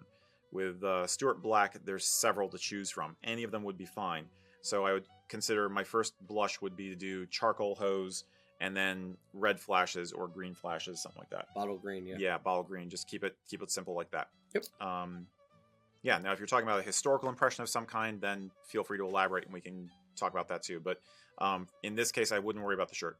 I'm assuming it's not like a plaid flannel shirt. It's a Highland shirt. So it's either cream or black or maybe another color. Yeah. And when we're talking about cream hose and kind of poo-pooing cream hose a little bit, it's not from the casual aspect. No. It's just because there are better options that really aren't any more money. Because it's what they give you with rental outfits. So it just kind of looks cheap. Or just kind of generic. So yeah, generic. It looks both cheap and generic. Yeah. With black hose, even just simply black, or toning your hose with the color in your kilt, it looks like you did it on purpose and tried, versus what was just kind of thrown at you. Right. Yeah. Yep. Very good, Mr. Mack. All right, so we have Bob on YouTube asking, where did the square buttons on a PC jacket and waistcoat originate from? I'm going to let you repeat what you taught me. Square buttons on a PC jacket. Did I teach you this? I think you did. If I did, I may have forgotten. And I tried to corroborate it. I want to say, and I am prefacing this may be complete BS, I'm trying to remember, that originally they were silver buttons, and you would use them effectively as forms of money. If you couldn't pay something, you just pop a button off and pay it with the silver or whatever. You could. Was that? That might be mythic, but that is one of the classic stories behind them. Then don't believe me. Okay. What I remember is that the what have become the traditional square buttons were based on a single button that was found on a historical garment or in a cache of stuff. And you notice there's writing around the outside of those buttons. It's very indistinct, but it basically says Clan Argyll, just like for the clan. CLANNNARGAEL. No, yeah. Child of Scotland. Yeah, Child of Scotland. There you go. And then there's something else on the bottom. That's the top two. Yeah. And there's two on the bottom, and I forget what they are. And so I can't remember the exact origins, but whoever found that button thought, wow, this is about as Scottish as it gets. Let's make a jacket with buttons that look like this. And it became standard very quickly. Yeah. The funny thing is, it just got repeated over and over and over again until it became a tradition. And the funny thing is, I actually asked, going back 10 years now, I guess, or 12 years ago, I asked Scott, the owner of one of our jacket manufacturer, who's one of effectively 2 or 3 of the biggest jacket manufacturers in Scotland for traditional Highland wear. I asked him, "Hey, what does this mean on these buttons? I've always kind of wondered that." And he, the owner of the company that literally produces hundreds and thousands, tens of thousands of these jackets a year, said, "Huh. I'm not sure where it started. It's just what you're supposed to put on Prince Charlie's." Right. And he knows Gaelic, and he kind of translated it, and it's not correct Gaelic. It's not the right spelling, but he said this is what it means. And I remember Child of Scotland or Children of Scotland, and I forget what the bottom part was. But he translated it and then said, "Well, I'm not exactly sure." So there's history there. I'm not sure exactly where it goes to. Yeah, but it's. I'm not sure anybody is completely sure. Like I said, I think it goes back to something that somebody thought they found it. They assumed it was old, like going back to the Jacobites or something, and they decided to copy it as, again, another emblematic element to add to the clothes. And then there's the whole silver button thing. Might be true, might be a myth. I think that it's more likely that pewter was used more commonly for buttons, and people started recreating the clothing to look nice and realized silver was going to be prettier than pewter. So they became silver, and then silver is expensive, so now we have chrome, you know. But and now we go back to pewter because now pewter looks cool. But it's a neat part of the kit that is it's a tiny little detail that is there, and it's a holdover from something. And the part that's frustrating to me is there's not a. I want to connect all the dots. I want to know what the missing link is. I want to know where it actually started. Yep. But even without that, it's still cool to know that no matter, which jacket company I'm getting the buttons from, it's going to be the same emblem on the button, the same basic thing on the button. Yeah. And that has its own history. Even if no one knows what the heck it is, it still has its own history within Highland wear. It's cool little tiny histories within the big history. Yeah. It's very complex. Yeah. So it's a great question. Yep, absolutely. If I find out more, I'm definitely going to write about it. Because it's vexed me for years now, not knowing exactly where those things come from. But just make sure you fact check. Yep. Oh yeah. Mr. Mac. All right, let's go. We'll have about, I'm guessing, probably 3 more. So do one with you, at least one of Erik, and then one back. Okay. Yep. So we have Mike, our buddy Mike Power, asking on Facebook. I know recently you said that brown ghillie brogues are considered semi-dress. I've noticed recently at weddings that brown shoes are in with dark suits. Yeah. What would you think? Would you think that maybe the same thing might go with kilts for formal wear? I wouldn't say formal. The brown shoes are in with dark suits, but not often black suits. You'll see them with navy blue. You'll see them with, different colors of suits, but not often formal. Formal meaning bow tie, wing collar shirt. You have, patent leather shoes, or, I'm thinking, tuxedo formal. It is very different from kilt. Well, it's different but parallel from kilt formal. So what you're talking about is dressy, but not formal by a true definition of the word formal. Yeah. Is that fair? I agree. Yeah, brown shoes, especially that lighter brown, that kind of like camel brown that's in right now with suits. I kind of hate it. Just saying, I don't really like it. But definitely very in. I would say you'll probably see it with more kilted weddings these days because there are a lot of daytime weddings and outdoor weddings. A lot of tweed. And there's a lot of tweed. The trend towards kilted weddings these days is towards the less formal. And therefore, things like brown become cool. But if you're talking after 6, if you're talking true formal wear, black tie to white tie, no brown. Yeah, it's as a society, whether it's the UK, whether it's Canada, whether it's US, doesn't matter. We have all effectively moved the needle pretty far away from actual formal for weddings, for formal events, for that kind of thing. Yeah. There aren't a lot of formal events to go to. A lot of people either A, aren't that stuffy, or B, want to wear something a little bit toned down, or something a little bit more natural looking, or something they want to buy something that they can get more usage out of. And if you're only going to go to 3 formal events when you and 2 of your college buddies get married, you're not going to get a whole lot of use out of a PC. So a lot of guys go, all right, well, if I got to buy something, I'd rather buy a tweed jacket and vest because I know I can wear that a lot more often than I can wear a PC. PC meaning Prince Charlie. So I'd say that, the brown shoes fit very well with a with a tweed jacket and vest, right, which is why you're probably seeing a lot more of them. It's not formal, but it looks good with a tweed jacket and vest. Right. Or worsted wool, like a Highland wear done in regular suit fabric, of which the best example on our website is the Wallace. Wallace jacket. Yes, Walt jacket. Got it. It's basically a herringbone worsted wool, very sharp, very contemporary, and you could wear different colors with that. But yeah, if you got shiny buttons, you don't want wear brown shoes.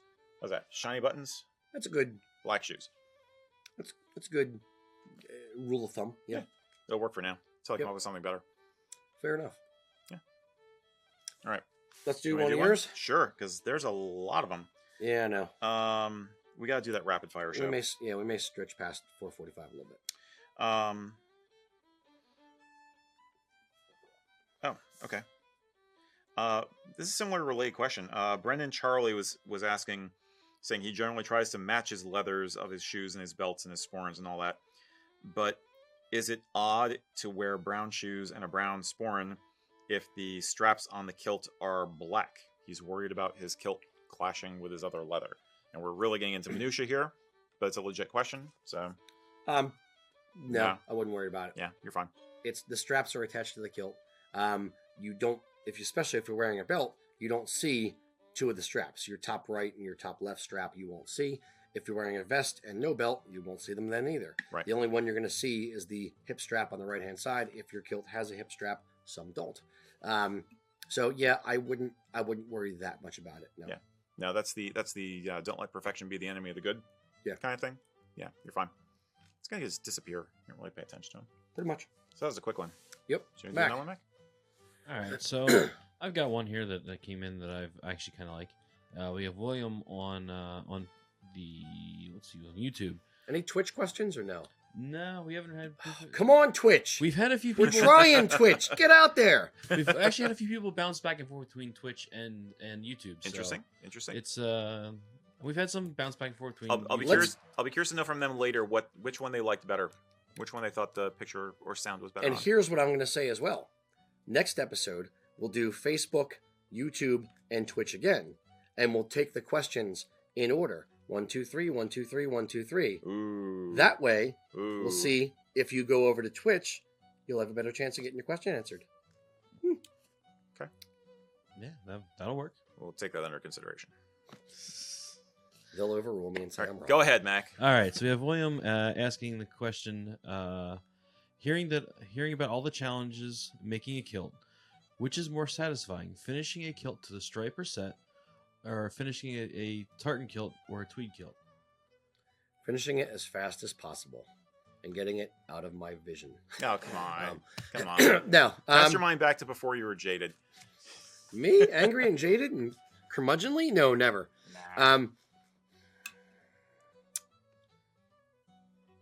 I could go both direction, and I'm assuming Mac wants to answer as well because he seems like he's on his Yeah. haunches there. Yeah, I would say this: I have different reasons for each. One, not tweed. If it's a pattern tweed, maybe solid color or just herringbone tweed. No, I hate doing tweeds because you have to mark everything out. It's a pain in the butt.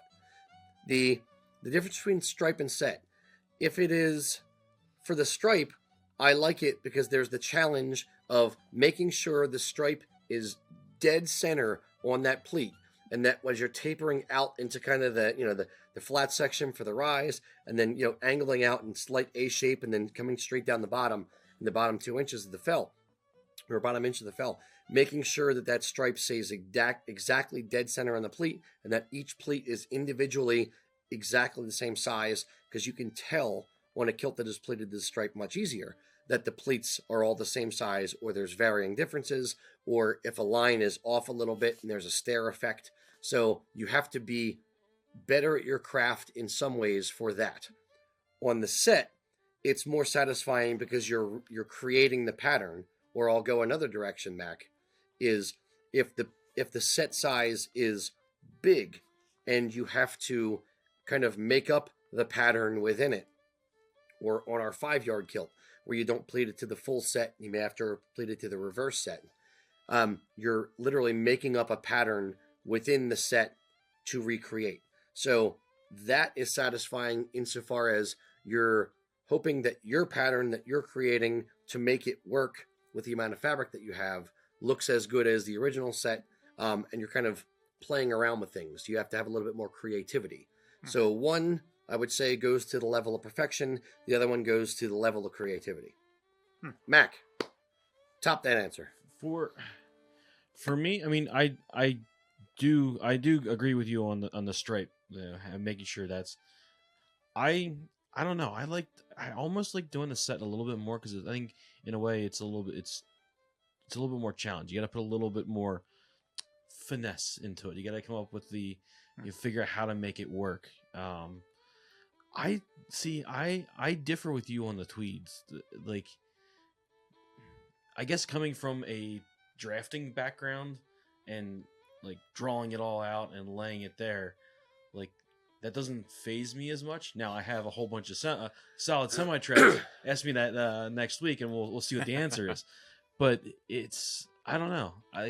See, now that's where psychologically I differ from you, because when I was in elementary school, every report card, they would come back and say, Rocky's very smart, but he needs to follow directions. He needs to read the directions entirely before starting the work. Because I would just be like, okay, start going. And I would just want to jump right in and get through the thing as fast as possible. So for me, that's why I get a differing sense of it. And I don't like doing the salads. I don't want to sit there and mark out all the stuff. When I started making kilts, I used to pin every single thing, 10 or 15 times down each pleat and, get everything exactly so, because I wanted the level of perfection to be as high as possible. And I drove myself nuts with it and very quickly decided, forget this. I am not going to sit here and pin each pleat. It's driving me nuts. I'm going too slow. I hate doing it. I just need to learn how to do it without pinning and be just as precise. So that's kind of how I taught myself to do it after that point, and I've hated pinning ever since. Yeah. But you enjoy doing the tweeds. Yeah, I think the tweeds are it's a different feel. Like texturally, it's a different feel. Mm-hmm. Okay. So each mill within itself has its own challenges. Like they all have different feels. This one is a little bit more spongier than this one, and so you have all these array of different things that you're going through, especially in the tweeds. Yeah. Okay. Yeah. So it really, like any given tartan or any given kilt I'm working on, I could go either way on.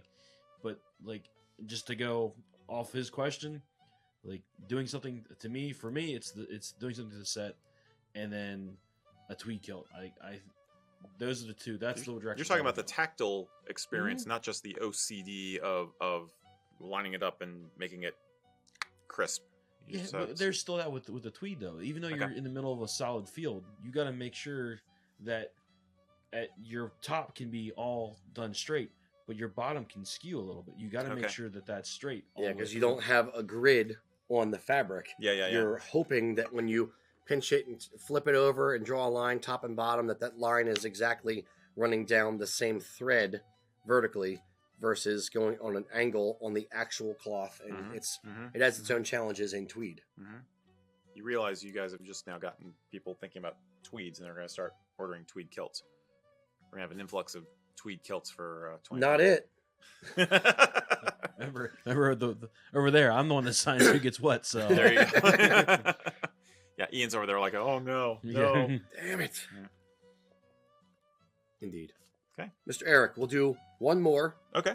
And then the long-awaited tartan challenge. Okay. All right. Troy Sartors, or Sartors, I don't know how you pronounce it, asks, pretty basic question, is it overboard to wear a belt buckle and a sporran and a kilt pin that all have the Clan Crest on them? Is that overkill to have clang, clang, clang, clang, clan? Or should you mix it up with some regular jewelry? Did you drop something down the stairs? Yes. Clang, clang, clang, clang, clang, clang. Yeah. Clang, clang, clang. Is it overkill to wear all clan items, meaning kilt pin, belt buckle, sporran, cap badge, everything Clan Crest? Yes and no. I've met people who really, really want to do all of it. And I've met people who just want to have accents of it. Mm-hmm.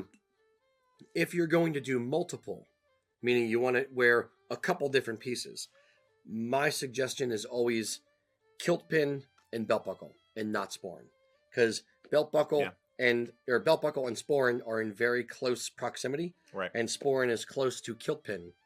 Kilt pin size is about the size of a dime or so, or a nickel. For the actual clan badge on the kilt pin, where the buckle it's a little bit bigger, so it's at least a size variation. Yeah. So I would say if you're gonna do everything, have at it. It's not done all that often. It's not traditional or non-traditional. It's a personal preference thing. Yeah. But if you're gonna do more than just one, then I always kind of nudge people towards the kilt pin and the buckle. Yeah, I would. There's definitely nothing wrong with it. It's hard to say something is overkill in Highland dress. Again, we're all peacocks. But if it were me, I'd say if it was like the sporran was kind of a signature piece, and you really wanted to make sure people knew your clan, especially if you're in a capacity where you're representing the clan, like at a clan tent at a gathering or something like that. Like you're going to Highland Games and you're representing the clan, you want to make sure everybody knows exactly who you are. Might be worth advertising a little harder that way. But if I was going to do the sporran, I would not do the buckle, like I said, and I might not even do the kilt pin either. I think a little can go a long way, especially if it's larger. I would kind of go back to the tartan full suit thing, where would you wear a tartan jacket and vest and kilt all on the same tartan? Yes, to different types of occasions. If I'm just going to the grocery store, no, I wouldn't wear it. That's overkill for that scenario. If I'm going to a St. Andrew's dinner and I am going to be among 50, 100 other guys wearing kilts, wearing Prince Charlie's, wearing, tartan outfits, and you want to be the king peacock among the peacocks, then that's fine. Where you went with the clan tent thing or a clan gathering, there I would see it as a little bit less obnoxious. We'll call it obnoxious, but less much than if you're just out at the store. If you are at a Macmillan clan gathering and you want to wear all your Macmillan stuff to show you are the biggest cheerleader for Clan Macmillan, then that would be fine in a better way than just going out to the mall. Yeah. Is that fair? Yeah. I think it makes sense. Okay. Yeah. So the king peacock. Now we need a king peacock. With a staff. Yeah. With a crown. Yep. With plaid. Indeed. With plaid feathers. Or no, Clan Crest in the peacock tails. Yes. Set to the NBC. Boom, boom, boom. Wow, NBC now you're really logo. dating yourself. Yes. They still use it. Do they? Yeah. Okay. Not as often. They don't use the sound effect thing. Okay. But they still use it. Anyway, speaking of television, Indeed. This is an example of what happens when you have a small little idea. Like, let's just get the cell phones out and have Rocky and Matt kind of like name the tartans. They'll be fun. We'll just, let's do it this afternoon. And then things go a little bit big. Then you say, you guys figure it out and just tell me and Mac when we need to show up. And then a small project becomes a slightly larger project. And then I get involved and want to make stupid commercials and make it even worse. Yeah, don't. I'm not giving too much away. Okay. It goes nuts, but in a good way. So, without further ado, the long-awaited for Tartan Challenge with Rocky and Mac.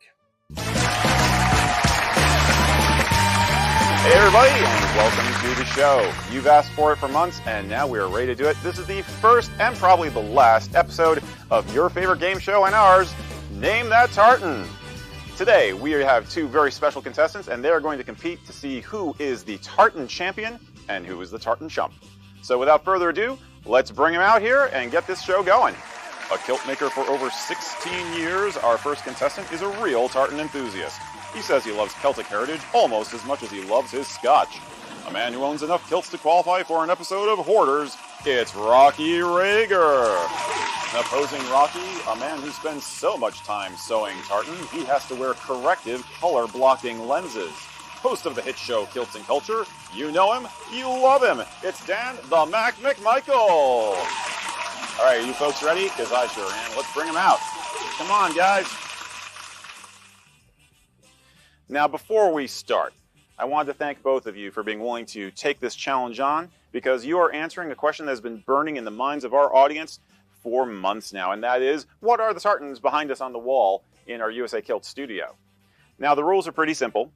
You have basically as much time as you need to determine which tartans are which. However, for every tartan you get wrong, or every tartan you choose to skip, you will earn a 10-second penalty. Now, you don't have to name every name of a tartan if it has multiple names. Some tartans do. You do have to name the color variation. So, correct name, correct color variation, and as quickly as possible, gentlemen. Are you ready? All right, here we go.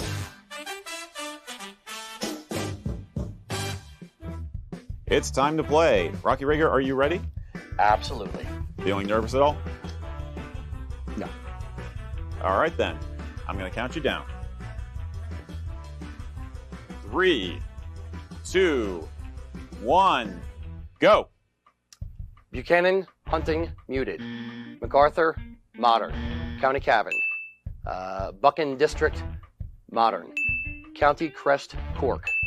Mitchell, muted. Wallace, red, muted. Macmillan, old, modern. Lagavulin 16, law enforcement. Officers Memorial Tartan. Alaska State Seal, Ross, hunting, modern. Gun, ancient. Stewart, black, modern. Buchanan, ancient. County Donegal, Henderson, weathered. Mackenzie, modern. Prince Charles Edward Stewart, modern. Mackay, ancient. Innis, red, muted. Lament, modern. Kerr, red, muted. American Heritage, County Donegal, U.S. Army. County Crest, Derry. Irish National, Holyrood. Monroe, red, muted. Scott, green, weathered. Firefighter Memorial, County Cork. County Clare, Irish National. Anderson, ancient. Isle of Skye. Sutherland, modern. Farkston, ancient.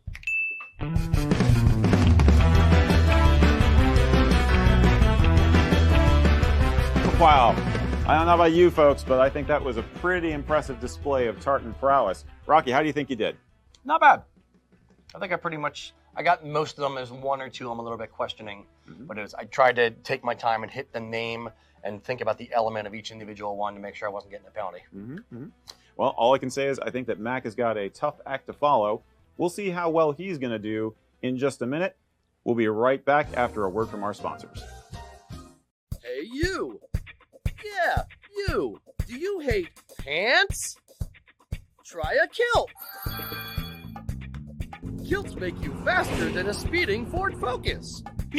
Kilts make you more attractive. Kilts give you superpowers.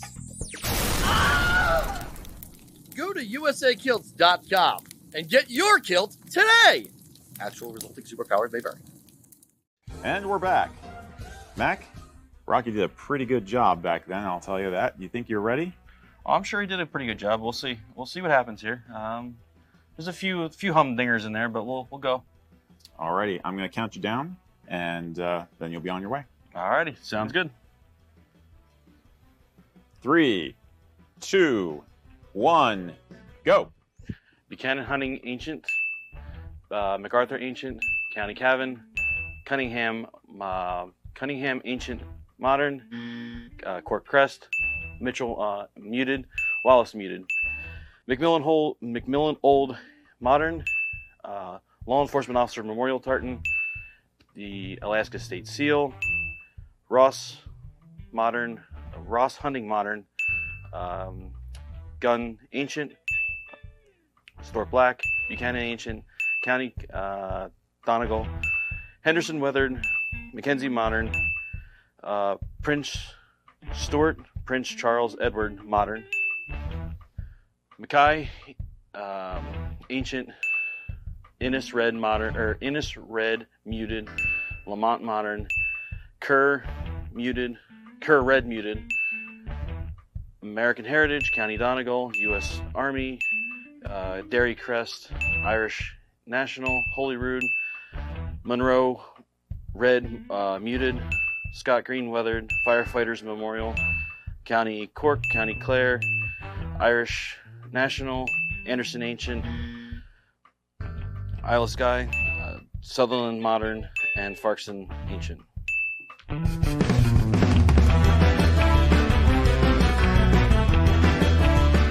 Wow. This is going to be a close one, folks. I can tell. This is going to be really, really close. How do you think you did there, Mac? That was a little slow. A little slow? Yeah, I think that was slow. It's easy to go through them one by one, but to know that there's a time crunch is that's the tripper upper. You know, I think Rocky said almost the exact same thing. So it's going to come down to the numbers, of course. It's going to come down to our time. We're going to calculate that and find out who the winner is.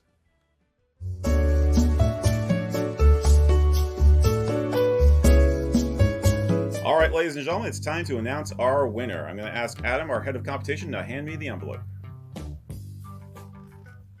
Good luck, Mac. Very good sportsmanship on both your parts. The results were very close. You each only got 2 wrong, and the final times only had a difference of 4 seconds between the two of you. The winner, and new, and probably only, Tartan champion is Mac with a time of 1 minute and 41 seconds.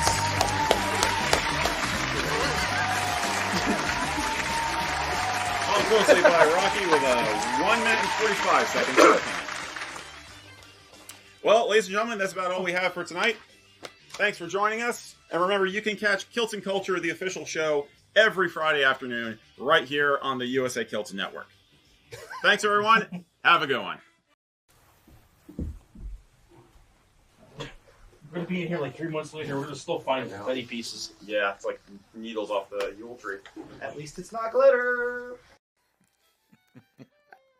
I hope you were as amused with that as we were with making it and having man, stupid happy fun time at USA Kilts. Wow.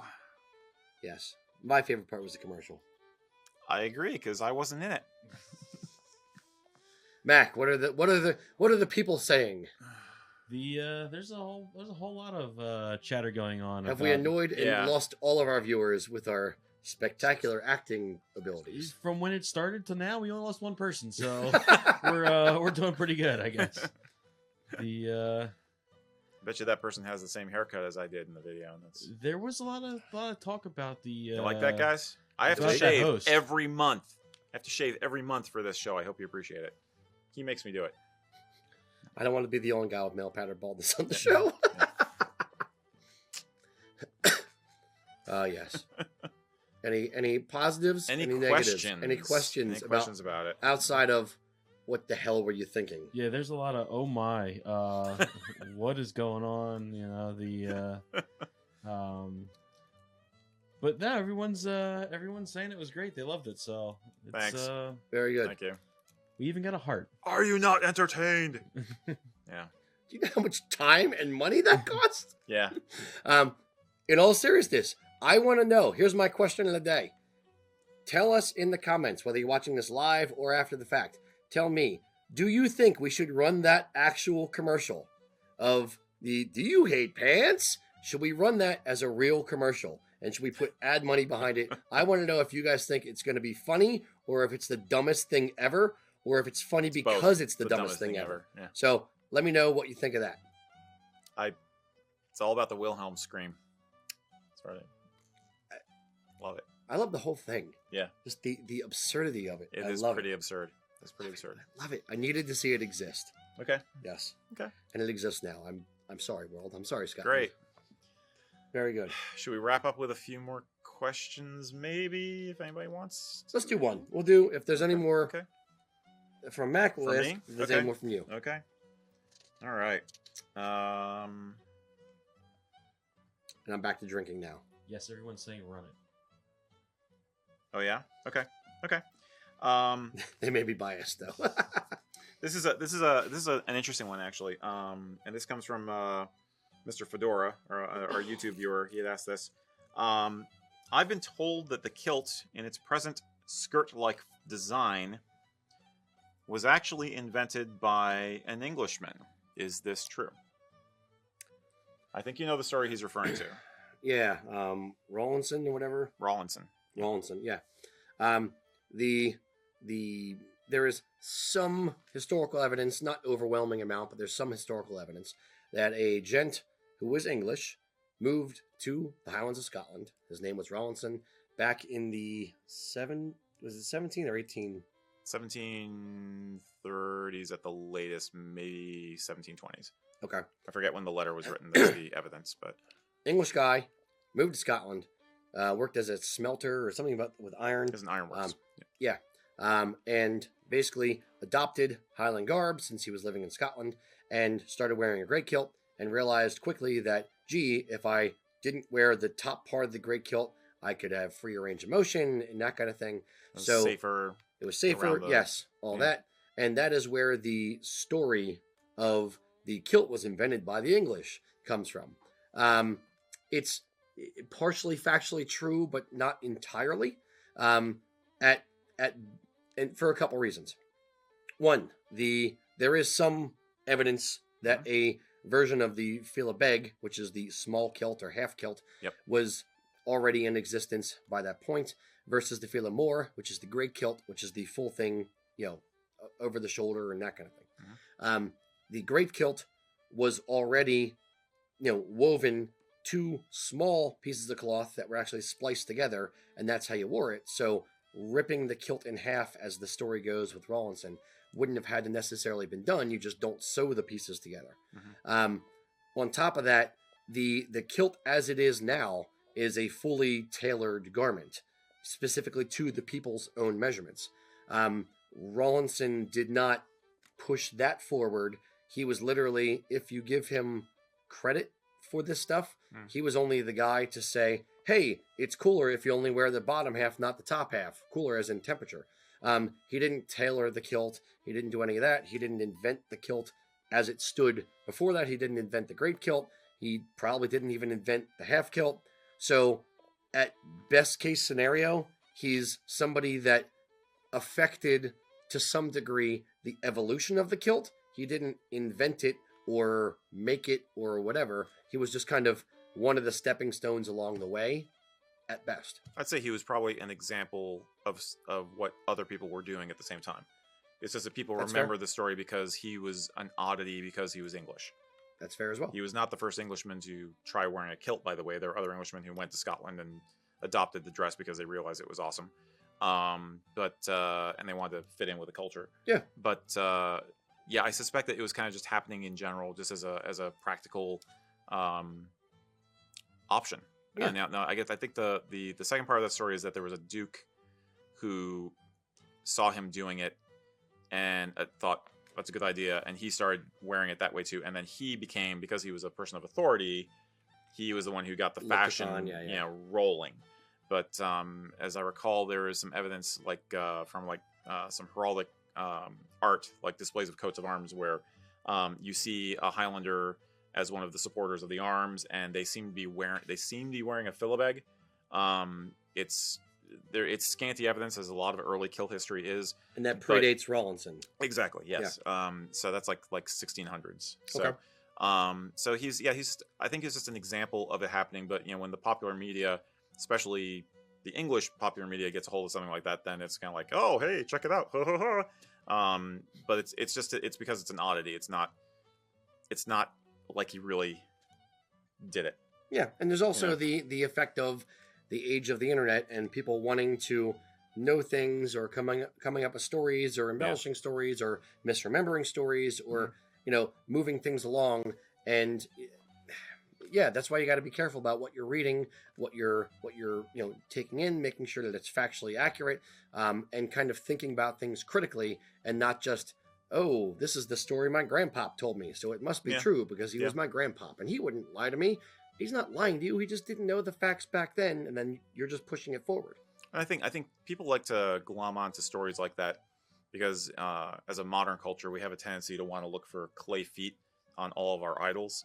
So if you can be the guy who knocks down everybody a peg by saying, well, did you actually know that the kilt was invented by an Englishman? Then you're getting like snide know-it-all points. Yeah, you're thumbing your nose at the Scots and that kind of thing. Yeah. You're bashing down the idol, and therefore you're cool.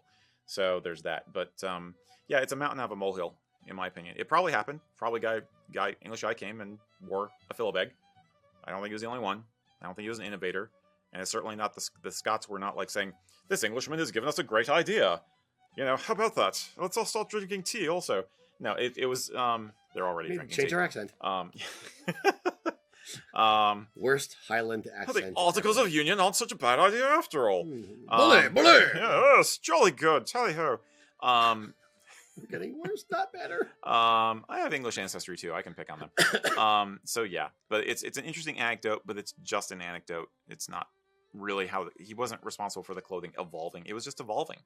You know, times were changing and people had different ideas of what were good options. And there's one thing about the Scots is they like options. Yeah, it's practical, Yeah. period. Yeah. So if somebody comes up, it doesn't matter to some degree, it doesn't matter who came up with an idea. Who as a people are less practical or more practical than the Scots. Nobody. Like literally, it is a practical idea. So when you see a good idea, it doesn't matter who came up with the idea. If it's a good idea, you're going to do it. So Yeah. whether it's an English guy or whether it's an Englishman in Scotland or whether it was someone else and the English guy got it from him, who cares? Ultimately, it's still a Scottish garment. Yeah. Period. Bottom line. Absolutely. Mr. Mac. All right, we have Lewis on Facebook asking or saying that his graduation is next week. Oh, cool. He will be dressed in a Congratulations. semi-formal. Will dress semi-formal in a vest and kilt. Okay. The event is early morning. So is that too early in the day to be wearing a dress sporran? For graduation? For semi-formal, yes. Yeah. If he's just wearing a vest If he's just and a wearing a kilt vest, and a dress shirt, yeah, bagpipers do it, and it's fine-ish. It's kind of a gray area. he'll get away with it. You'll get away with it because people are just going to think you look awesome in general. You know, I mean, unless your graduation is in Edinburgh or something, but I'm assuming we're stateside. So, yeah, I mean, I would normally say that it's not something you should do at all. Dress sporrans are supposed to be after 6, but people are bending that rule more and more these days, especially with some of the more toned down dress sporrans, which are becoming popular as a result of the current trends in the wedding Tweed. wedding industry. So yeah, I mean, if it's not like a huge, you know, covers your lap kind of furry, crazy thing, if it's a more subdued dress sporran, you're probably gonna be fine. I definitely wouldn't say it's traditional. I wouldn't say it's common to do, but That being said, I don't want to rain on your parade, dude. I mean, it's your graduation, so you know. yeah. it's If it's the only sporran you own, wear it. No one's going to care. No one's going to see it. You're wearing a gown over top of it anyway. well, yeah. So that's my next question is if you have to wear a gown as part of the ceremony, then that kind of changes things too. So Yeah, but it's not fully traditional, but it's not the end of the world. If you have a nice day sporran or a semi-dress sporran, that may be a little bit more appropriate. But it's not the end of the world if you wear a dress sporran. Yeah. Indeed. basically, Mr. Mac, any others? Or no? This one came up. We still have quite a few, which we will, if we don't get to them today, we'll obviously I put want to them in. do one more. We'll put it in the chain for down the road. Pip is asking, and that is coming from us from YouTube, why is there not a lining in a semi-traditional or in a PV kilt? from us, I'm assuming he means our product. Okay. There are a few reasons. One, the fabric is a little. It's a synthetic. It's polyester and rayon, or Poly Viscose, which is the fancy British word for rayon. It's polyester viscose blend. There's a couple reasons. One, the fabric doesn't distort as much. Mac, back me up on this as I'm kind of saying things. It doesn't distort as much when you're pulling across the fabric.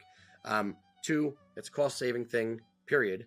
3, you want to be able to throw it in the washing machine and just, be done with it. And it doesn't really need it, per se.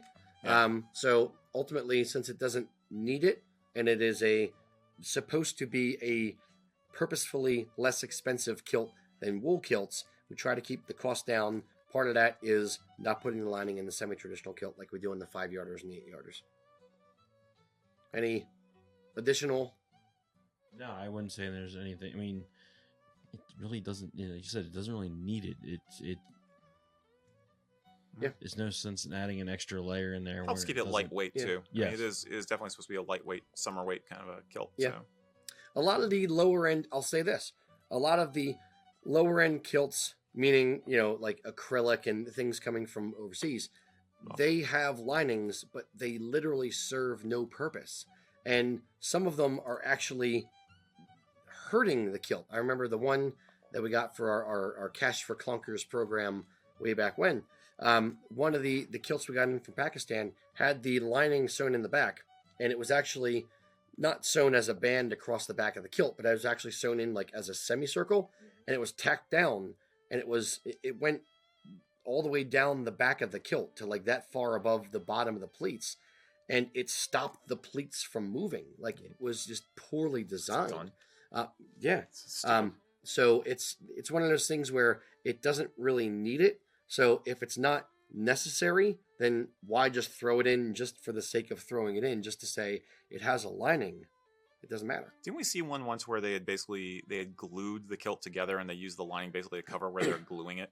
Like they used stitch witchery or something, and Yeah, like the no, pleats that's were like glued together. The one company in Scotland that mass produces kilts, they use a fusible lining. Fusible lining. Instead of the hand sewn horsehair canvas on the inside, they actually just take fusible lining. They take the big clamshell. They spread the kilt out. No, it's done well, but they just take fusible lining and iron that in and steam it into place. Yeah. That way they don't have to spend all the time actually hand sewing the inside of the kilt, which saves time, which saves money. And it's not bad, except for 5 years later, after you've dry cleaned the kilt, 5, 6, 7, 8 times, and those chemicals kind of break down the glues. Yeah. Then it starts to, it comes detached from the kilt. And at that point, you don't have anything supporting the internal structure of the kilt. So it ends up just kind of getting floppy and misshapen. Wow. Yeah. Yeah. There's a reason why you do things the right way. Yeah. Hopefully that answers the question, though. Yeah. All right. One more. I don't like to end on a just product. one more. Just one more. Been here for 2 let's hours. see. 2 and 15 minutes. Yeah, but we had a break. It's true. We had a 8-minute break or whatever. We need more scotch. Okay, we got Chuck on YouTube. Matt's like, all right, Matt's then. like, all right, you asked All for right, it. Here you go. I mean, I'm gonna hurt you now, boy. There's a few in here that I think will all some of them go together, some of them don't. But do you find socks warm enough when winter kilting? Socks. So I'm assuming what he means is different kilt hose. Is there particular kilt hose that work better in winter than there are than others? So like. Sure. My patent answer is the best answer for this one, which is when you're kilting, when you're wearing a kilt in cold weather, what you're wearing on the top of your head and your torso will matter much more than what you are wearing on your legs. Your toes may get cold, but your blood flow and your heat retention start in your head and your torso. So if you're going to be outside, and you have to walk for a little bit outside in cold weather, then make sure you're wearing a jacket, make sure you're wearing a hat. If you're just walking around inside, you're in a room temperature kind of room anyway. I don't know a lot of people running around outdoors in the winter for massive amounts of time in a kilt.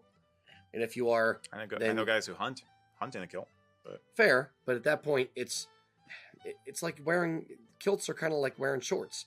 So it's always going to be colder. There's a breeze.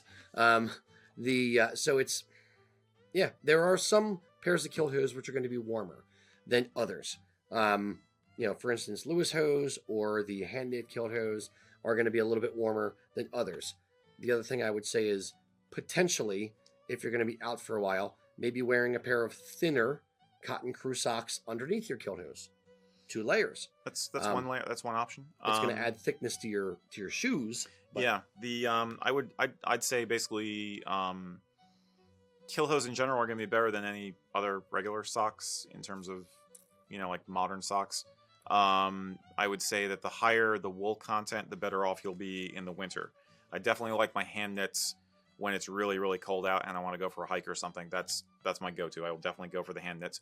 Thank you for giving me the extra pairs, by the way. Or the Lewis hose. The Lewis hose are good because they're a little thicker and they have a pretty good wool content. Yep. Wool, natural fiber, It breathes and it will keep you warm even if it gets wet. So that's really what you want. So other than that, yeah, a little thicker hose are good in the wintertime. I could see if I was going to be inside, maybe having the cotton socks as a layering thing. If I was going in and out, like if working in the warehouse, maybe. But if you're outside and you're going to be working at all, building up any kind of a sweat, I don't think you want the cotton there between you and the wool. You want the wool to be able to wick the sweat away from your feet. Yeah, but at the same, that's my take on it. At least. But again, the headwear and the Yeah. jacket matter infinitely more. Oh yeah, you're talking about Then- overall body. I'm talking about Yeah. like if he's got cold feet. Yeah. You know, but yeah, I think if you're out in the snow, then a nice pair of hand knits is really awesome. It's just nice, Agreed. comfy. It just Comfy. feels right. Okay, All right. Mr. Mack, do you have anything burning? Best question of the day, top question, a lot of pressure. If no, I'm going to Erik. Mr. Erik, Let's see what Erik got. Oh, okay. I'll just put one more. put my clipboard down. I know we got to get to that list a little bit more, so I want to Yeah. Yeah, no, like I said, I We're think not ignoring the live we're people. gonna- We're going to save the rest of the questions, and then we're going to add them to this list, which we will I get think we should infinitely longer. totally do a rapid fire episode sometime. Okay. I don't know if it can be rapid is the problem. Okay, marathon. We'll do like an 8-hour show. How's that sound? Better get more bottles. A, we need a lot of scotch. B, the beginning of the show is going to be infinitely better than the end of the show. C, I pity the poor fool who wants to hear me ramble on for 8 friggin' hours. Right on. Okay. Christopher Ryan was asking us, is there a difference between, or what are the differences between regular box pleats and military box pleats? He was about to get a USMC tartan kilt, and so it got him thinking about military-style kilts versus regular kilts, if there is any kind of a difference. But how do military box pleats work? Is it a thing? Yes. A military box pleat is still a box pleat, is a type of box pleat. A box pleat just basically means that the pleat has 2 knife edges. A traditional 8-yard kilt typically is knife pleated, meaning all the pleats go the same direction. The knives, the edge of each pleat, all goes effectively counterclockwise around the body as you look down at yourself. In a box pleat, each pleat has 2 edges to it. In a regular box pleat, there aren't really official terms. People have kind of globbed onto the term military box pleat, but it's still Okay. a box pleat. Okay. In a regular box pleat, the pleats are about, let's say, 2 inches wide, and each one tucks in either direction on either side. So there's 2 edges going opposite directions. And then inside the depth, they kind of meet the same way inside the back. And we'll have to draw some kind of graphic on Yeah, this we'll show afterwards. graphics. For a military box plate, and I'm using my finger quotes, the pleats and box pleated kilts are typically about 4 yards, Right. 4.5 Right. yards. Less yardage in a box Exactly, plate. because you're stacking up fabric, and it needs to match up in the back as well as in the front. For a military box plate, as it's kind of been, through wanton usage, been called now, the face of the pleat is 1 inch, so the depth of the pleat is going to be 3.5, 4 inches. If you have 3.5 or 4 inches going one way on an inch face, the other side can only physically be 1 inch deep until it hits that fold going the other side of the other knife, going the other direction. So the pleats go both directions, but one side is 1 inch deep, the other side is, let's say 3 inches deep. And that goes around the entire kilt. It is much more difficult to do from a kilt making perspective. A lot of companies will actually baste in each one before ironing them, because ironing is the real pain in the butt. Self-censoring there. But ironing the kilts is the real pain in the butt when it comes to box-pleated kilts, whether military or otherwise. But that's the main difference. In a military box plate, the face of the pleat is going to be 1 inch or less, and one side is much, much deeper than the other. In a regular 4-yard box plate kilt, the pleats are going to be about 2 inches wide, and both depths are effectively the same, and they just basically touch in the middle of the back. They don't overlap, really. Okay. Mac, do you have Wow. anything to add to that from a kilt maker perspective? No, I was looking at the old graphic that we used to have, and I Yeah. don't know if we'll use that one or another one. Yeah, it's just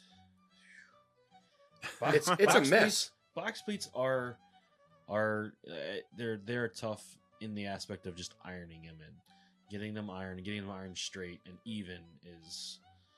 And you mentioned about basting them, but yeah, that's probably our biggest struggle with them. And the biggest, even bigger than that, looking beyond the actual manufacturing, the bigger problem that the owner has is when you go to get that cleaned, the dry cleaner will screw it up. He will put in knife pleats and will destroy the box pleating. Oh, They won't sit there and baste every pleat. They're going to basically they're not going to know what happened. It's going to come out of the dry cleaning machine, and they're just going through their normal process of getting things cleaned and ironed and pressed as quickly as possible and out the door. They're going to put it in a clamshell and see, okay, well, the stripe's supposed to be here. The majority of the depth goes this way, and they're going to just kind of press it the best they can and call it done and hand it to you. So a lot of times I've seen multiple military box pleat kilts that have come to us, and someone says literally like, hey, can you fix this? The dry cleaner royally screwed it up because they don't want to baste it. They just want to get it in and out and done for their $12 or $5 charge that they're charging you just to get it through the process. And they're not used to that kind of thing with that level of detail. So I don't like creating military box pleated kilts because they're a pain in the butt. And ultimately, as a customer, you're probably going to have issues with them in the long run because not many people know how to treat them and clean them and re-iron them when they need to be touched up. right. So, But military box pleats are not military? Is that what you're saying? no, it's a military. Or it was a military thing? It's the way that some regiments within the British military had their kilts plated. Not everyone was done like that. Okay. Some of them were knife plated, some of them weren't. Gotcha. There's no hard and fast rule of everyone exactly like this. What I'm saying is it's a different style of box pleat from a traditional 4-yard box pleated kilt. Right. So people generally recognize that it's not the same thing because it's not 2-inch wide pleats and they're deeper in the depth of the pleat. So they figured, okay, it's not a box pleat, so we have to call it something else. Okay. So it is done Since they knew some for the regiments military. that used it, they used So we call that it term. a military box plate I to see. differentiate it from a regular. Both are box pleats. So it's a type of box plate. It's a subset Gotcha. of a subset. Okay. Make sense? Mac, am I militarily speaking? Yeah, no, I mean Am I correct? you also see it called as a rolled pleat. You see it. Roll pleat's different because you don't iron it. Yeah, really. But you do see that term intermittent used back and forth between military box and rolled. Yeah. You do see that a lot, at least from the aspect of an historical line of Perspective, yeah. trying to do, trying to recreate something. Like with my World War I reenacting, like we definitely get into the arguments or the discussions of, well, this unit had this. Well, no, because you have different contractors, and each contractor does it a certain way. Yeah, we've Yup. talked about So that. you see within one unit, you see a variety of different things, and we actually had the Blackwatch Museum in Perth verify that. We were able to talk to one of the curators there, and it was, he said, I got 3 kilts from the same unit, all the same time period, and all 3 of them were different. Mhm. That's the level of detail we provide you, is actually calling the Blackwatch Museum, getting a hold of the curator, and verifying the information independently. God, to they make hate us sure so we're much correct. now. Man. Yes. Oh, it's That's those the USA level we Kilts go guys to. again. Lose our number, buddy. No. All right. Thank you, boys and girls, for sticking with us. Thank you very much. I hope you enjoyed the show. I hope you enjoyed watching our idiocy, buffoonery, all that. I hope you learned something for the Tartans. I hope you learned that Mac was faster than me, and I will dock his pay later on. Anyway, until next time, boys and girls. Slanjava. Sanjava.